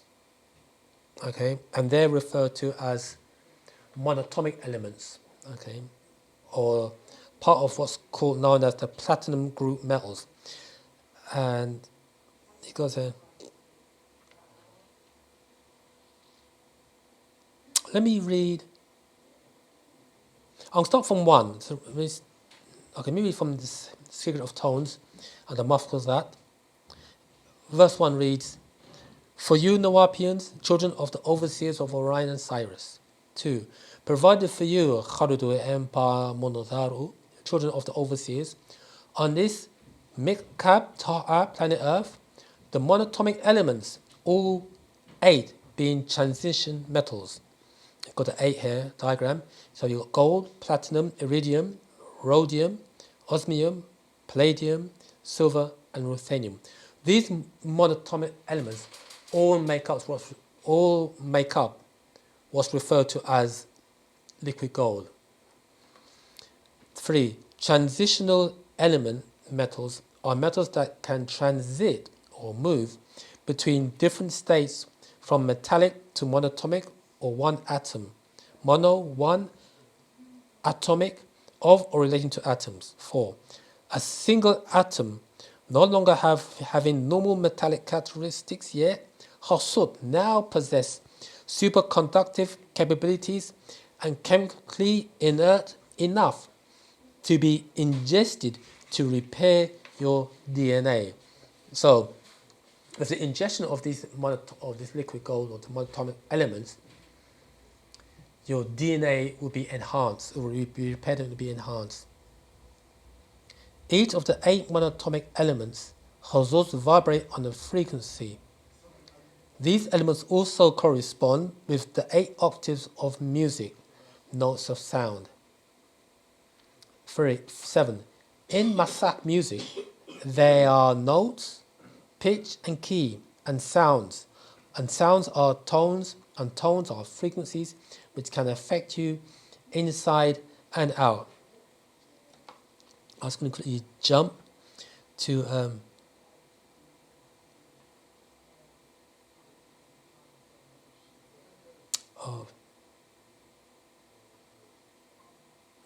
jump to 27. It reads, this absorption of Fatir al-Fatar Nashat, natural nature energy, by way of your tone, A, was in assistance with the monatomic elements, or is aided with the monatomic elements that was once inside your bodies by way of Palm Nazaru, the overseers. So they're the ones who would inject these monatomic elements inside of you. As we know, the master has that inside of him. 28. They call it white powder of gold as they do all cream-coloured things, yet in actual fact, it is a fine dust of 8 precious elements exhibiting extraordinary properties, once reduced to a single atom for an ancient science called alchemy. And this science is also known as the Hikkas, the Hikka. You know, you talk about Hui Hikkans here. So, okay. So the white powder of gold is actually a fine dust of 8 precious elements, or those 8 monatomic elements. In ancient Hatat Ka'a Pata, Heliopolis, and Hatat Ba'a Pata, Nubia, and Napata, we call these elements Nibu or Inbu for Nabat gold. And if you notice that the word earlier on we're talking about the new being or the Nubian or Nabat, these are the golden people. That's how Wu-Sabat, the master now introducing the term Nubian. But if you look in Mispatia, you see the word Munbat'u. The word Munbat'u means the gold ones. Okay, the master is preparing us to take us to a whole new level. Okay. 30. The gold powder had Hika, there you go, shortened as Hika powers, which is really transformation, alchemy, so it's called alchemy. The gold powder had Hika, shortened as Hika, and it was drunk as a liquid called mafkhuzat, liquid gold. 31. This mafkhuzat, liquid gold, would take you to a mystic state of akal mind and khatat body, where you meet with Ba Munadharu, the overseers, and a ghayur transform as one of them. become like one of them. And now he's reading from the Holy Tablets, chapter 6, tablet 15, from verse 145. He talked about how with the reinsertion of the parathyroid gland, you would you will have the introduction of supreme melanin, and also your whole body will transform, etc. Okay, you read about that earlier on. As you, okay, that's it. So when you talk about so answer your question. So when you talk about it would affect your DNA. It would repair your DNA. I'll continue reading. 42. I'll go to verse 42. It reads, now, let's take a look at these monatomic elements in depth. All platinum group metals, with the exception of Nabat, gold, and silver. 43. Ruthenium affects human DNA, resonating and houses vibrating with it. 44. A single ruthenium varat atom placed at each end of a short strand of DNA would dismantle the short-length helix and rebuild it correctly, and that strand of DNA becomes 10,000 times more conductive, a superconductor. Let's tell you what's going to happen, and that's just ruthenium. We haven't talked about the other 7.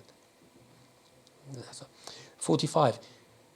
In turn, this double helix creates a highly conductive path along the axis of the molecule that it goes on to platinum and palladium and what they all do to the body. Okay. I'll jump to 57.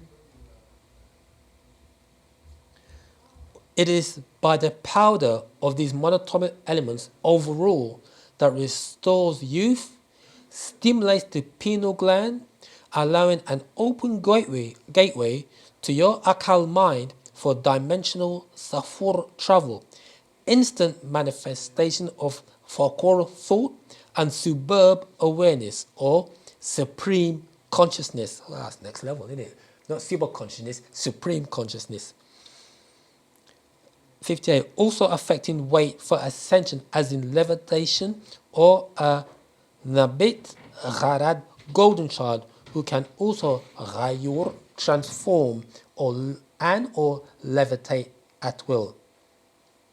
And he says here, it's really good here, he gives a quote from the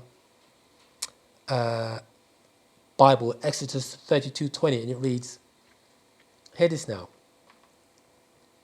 Oh, so let me jump to 62 before I go to that quote. Now, make note of what Moses did, who was raised and taught in Mahmat, Egypt. That word Mahmat really means the black land, isn't it? Our Hamim, Magas, black magic, as you read in Exodus 32. When he came down after meeting with Muziat Tal'u, extraterrestrials called God, 63. What did he do? He ghayura, transformed the golden calf of Hathor into white powder, gold dust. 64. Then took it and dissolved it, the gold dust or white powder, in pure water. 65. Then Moses made the Israelite Hebrews drink the mixture.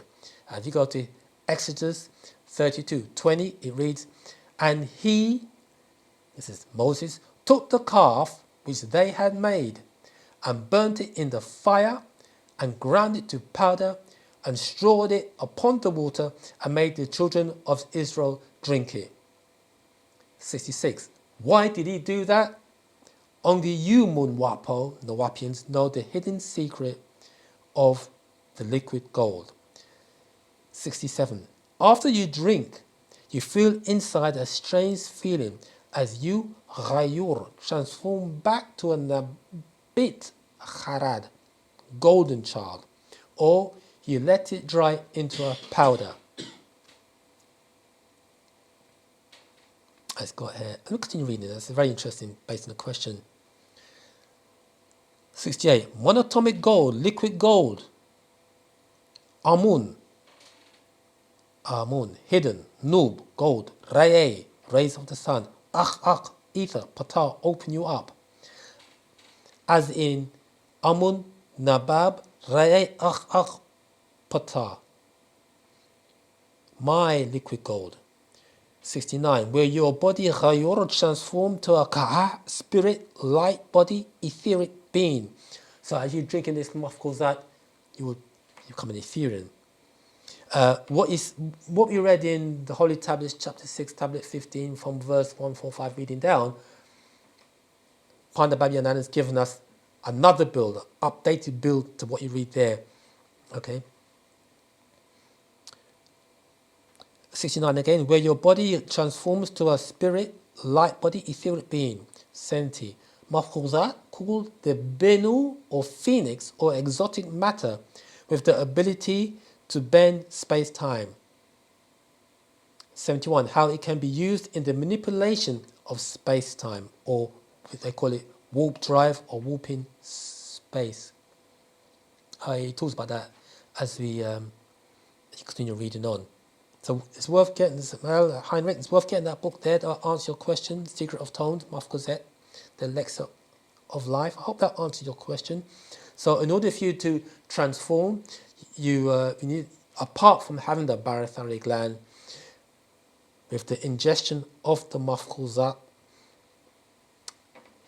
you become what we call sib, a munzar, one of the overseers, and you're able to move amongst those beings as one of them.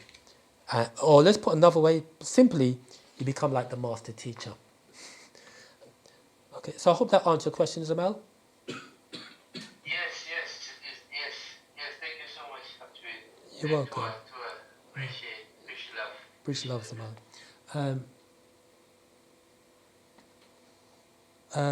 Yomi, you had a question? Yes, Abdul, I have a question. Go ahead, Zamal. Yeah, my question was earlier you mentioned angels and guardian angels. I was just wondering, do they actually exist and what they are according to Wu-Sabat? Angels? Yeah, guardian angels. Guardian angels. What's their meaning according to Wu-Sabat? They exist. Right. Guardian angels exist. That's a good question, because first now we have to look at the word that you're using. Guardian, those that look over you, like protect you. And when you say angels, you talk about messengers. Angel just means messengers.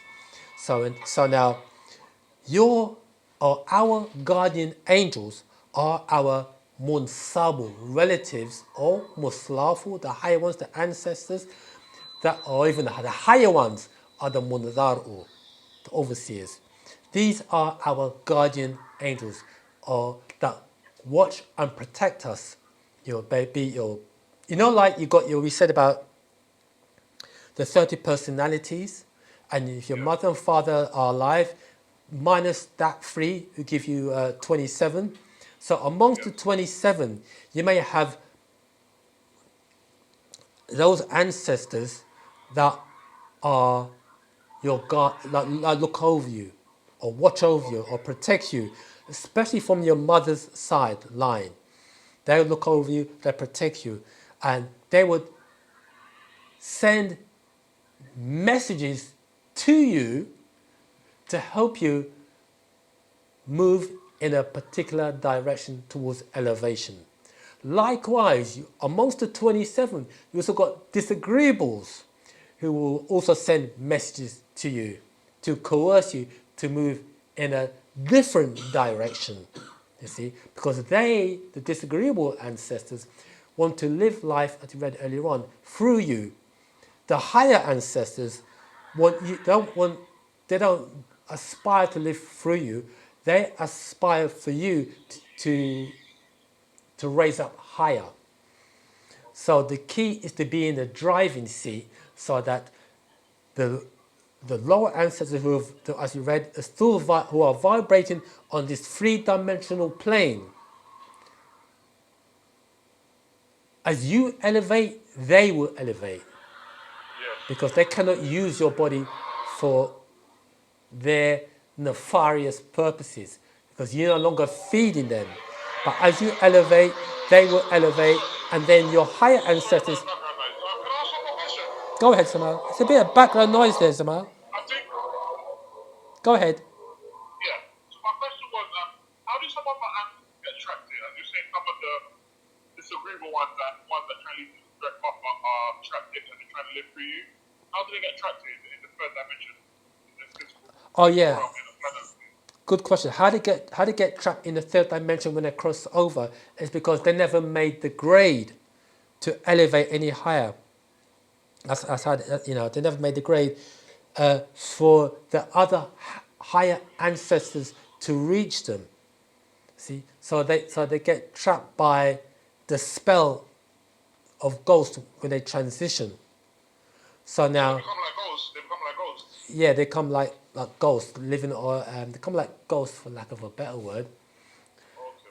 But Is there any way out of that? Or is it a permanent trap? no, there is a way out. The way out is through you. Meaning you who are alive now and in Wu-Sabat, as you elevate, they will elevate as well. Okay. Because now they live through you. Yeah. And if you lower your vibration to that level or to their level, they can live through you and partake of the luster, bad food, bad drinks, etc., etc. Meaning that as you eat the sneaker bar, they love sugar, so they'll that's feeding them. If you love the alcohol, that's feeding them. But if you wean yourself off and aspire to the higher things, that there's nothing that they can subsist off of from you. And what will happen is they in turn will elevate. And when they elevate to a certain level, the ancestors that are on the other side can help them, grab them by the hand, so to speak, and elevate them. So they can, if I get to high level, they can actually come out of the trap of the third dimension and join the high ancestors. That's right, through you. You are like the segue or the conduit for that between them and the other higher ancestors. That's correct. Okay. Okay. That makes sense. Yeah. Thank you, Abdi. You're welcome, Zamal. So fam, that means then that so this doctrine, Wu-Sabat, is not just for us per se, but it's also for our ancestors that has crossed over and never made the grade. So everybody's elevating to the point whereby your higher ancestors can grab you by the hand or grab us by the hand who are alive and elevate us and inspire us to do great things, okay? By way of sending inspiration to the, by way of thoughts, by way of into the dream state, many different means, okay? So we got Recording to do. stopped. So we got to do our part in the grand scheme of things, okay? Any more? Any more questions, or should we continue reading? Any more questions on Zoom?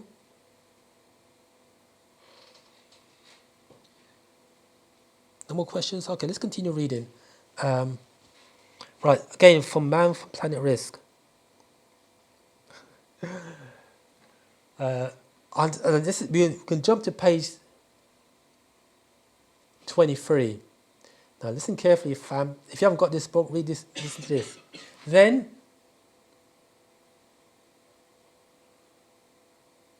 let me start from the top of page 23. Reads, question.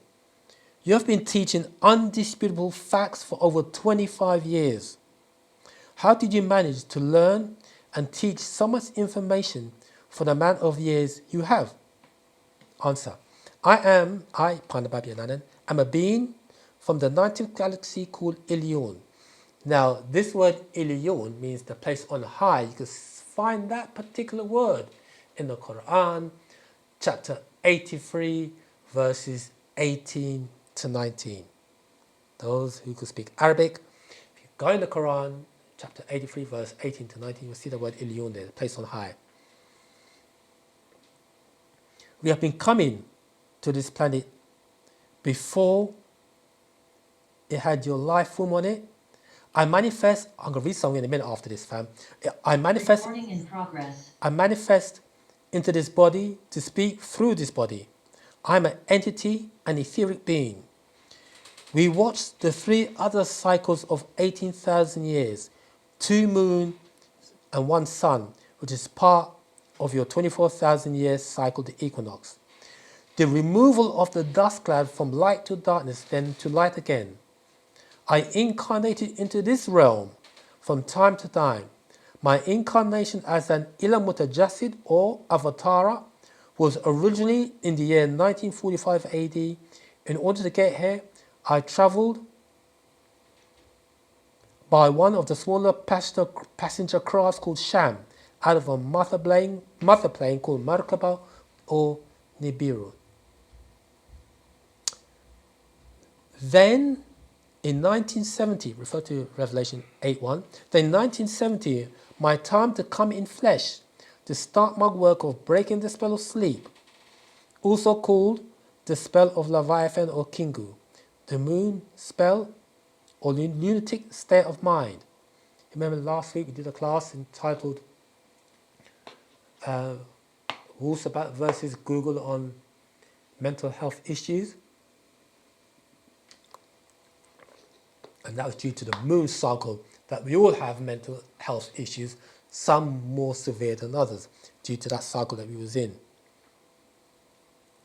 Earth, okay, read that again. Then in 1970 AD was my time to come in flesh, to start my work of breaking the spell of sleep, also called the spell of Leviathan or Kingu. Spell of Leviathan or Leviathan is Levi, law of Athan sin, or Kingu, the moon spell or lunatic state of mind with the power as the sun, S-U-N, of righteousness, Malachi 4:2.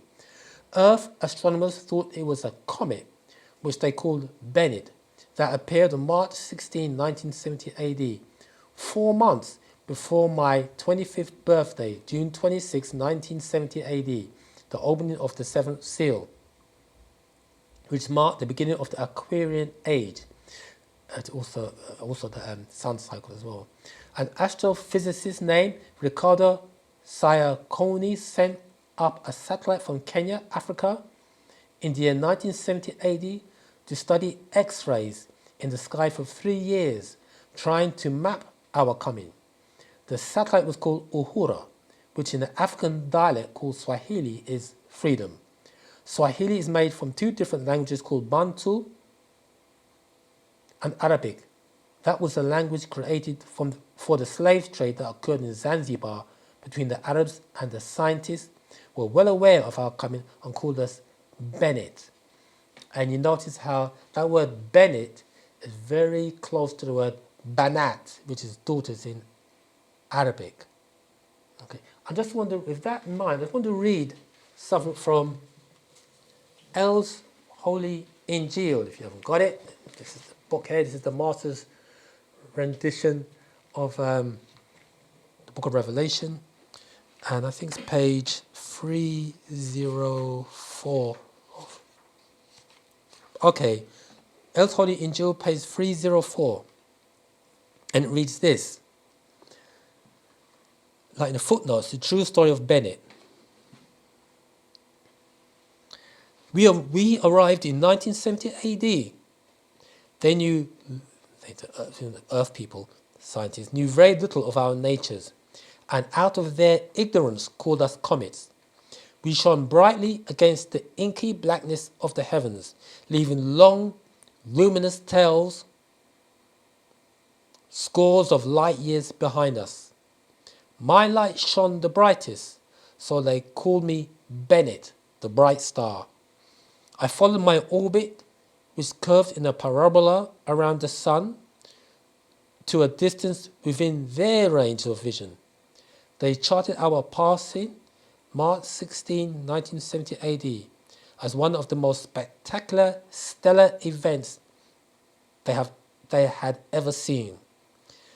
There were 29 of us altogether that year of the opening, 1970 AD. So the Master wasn't alone. We had been dispatched into the universe to clean up the filth incurred by men. 5 of us were new and had been assigned 2 masters as guides. 11 of our team had been to Earth at a prior date as a pre-visual to me. There were 2 others who had made the journey 2 years before in 1968 AD, and another 8 who had come in 1969 AD. And then there was 1 more. Of the 29 of us, only 4 were destined to be seen by the eyes of men. The rest were passed unnoticed, carrying out the command, doing a very necessary job. The master never really I don't think the masters put a name out of who those 4 were. So he wasn't alone. So that ties in to what we just read there in Man from Planet Rizq. Okay. I just want to read another excerpt because we're running, time is coming to a close, fam.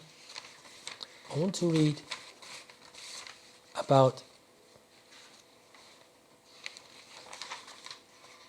okay, now, this is it. I want to come to a close now. Now this is in reference to the 144,000. And it reads, question, will the 144,000 be under the spell when this occurs? He's making reference to when the Biru, or we say that, what do you call it? The Benu, or anyway, the Manjet, when that comes. Okay. No. Will the 144,000 be under the spell when this occurs? Answer, no. They have been pre-encoded, when we talk about how things are in a DNA, to break the spell by awakening at this time with the help of the facts I put out.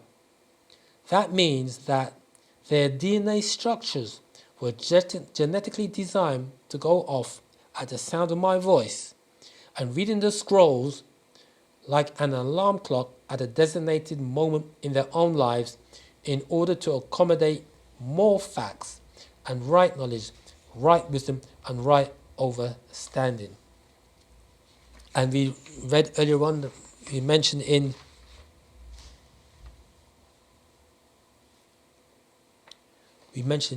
that scroll there, Secret of Tones, Moff Gazette, how with the ingestion of Moff Gazette, that everything will be meta-expanded. And we read in the Holy Tablets, chapter 6, tablet 15, from verse 145, as he said, everything will be meta-expanded. Okay?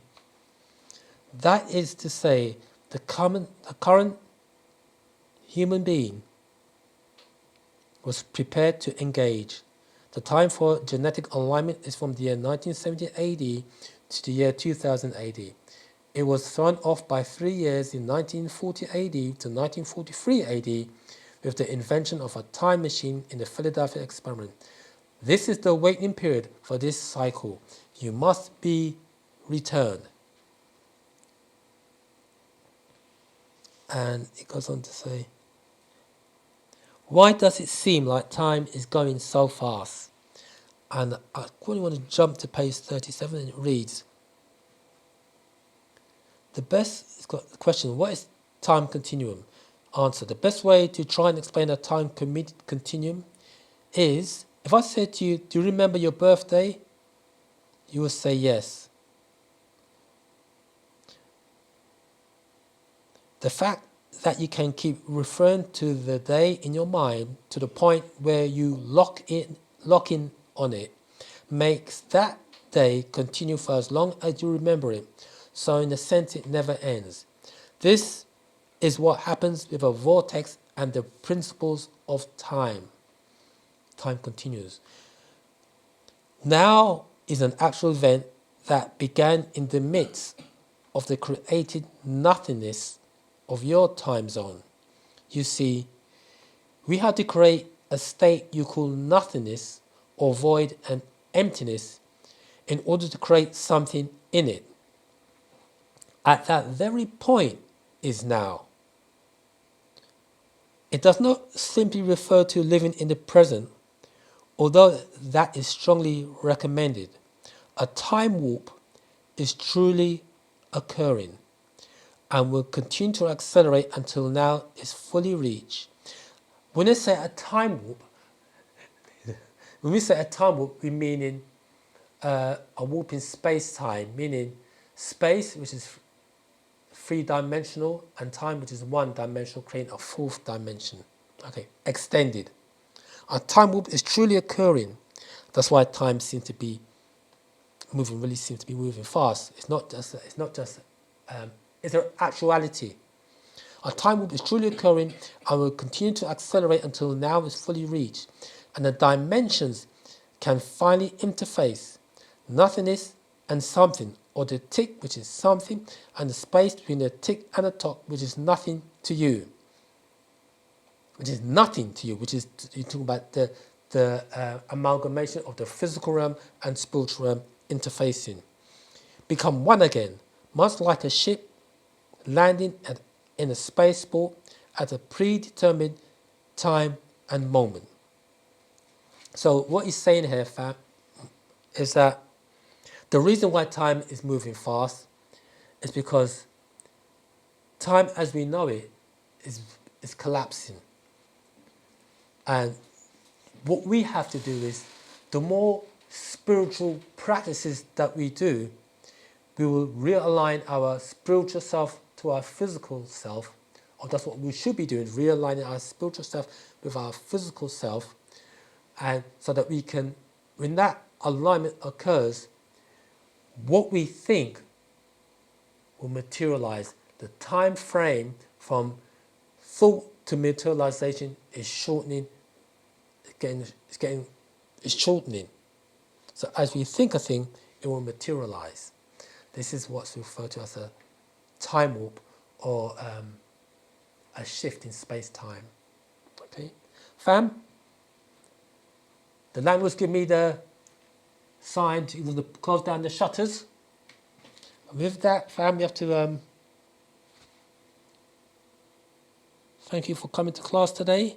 I hope that you all found it very informative. And if you can, be reading from scroll Man from Planet Rizq. So scroll, if you haven't got it on your bookshelf, seek that out, and we will go and grow together in love and unity. Let me just say something quickly before you close. Go ahead, Tell. Yeah, we just want to again just re-emphasize and say, Nadum, sorry for that intrusion. I don't know if you all saw the chat, but I see a lot of people coming on there using the N word. So we're obviously making a major impact out there, and all that obscenity is just shows you why the six ethers have to be removed from this planet because of this kind of foolishness. But me and the technical people are going to lock down the Zoom a lot more, so people can't show their video and stuff like that. So we think it will kick in the next meeting because it's not yet applied. But yeah, we just wanted to say be on the lookout and be vigilant, because you can see, I see a lot of people here: Karen, Thomas, Richard, Elizabeth, Robert, Lily, Ryder, all just saying niggers.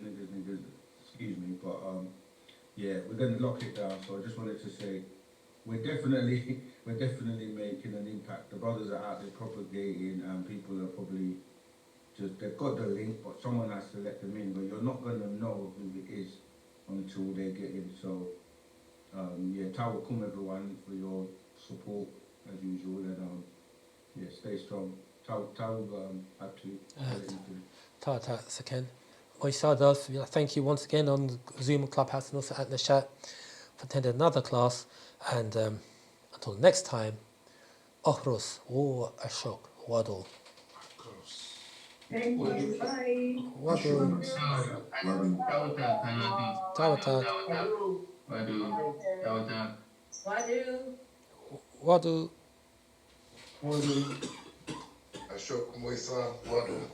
Ashok Wadu. Recording stopped.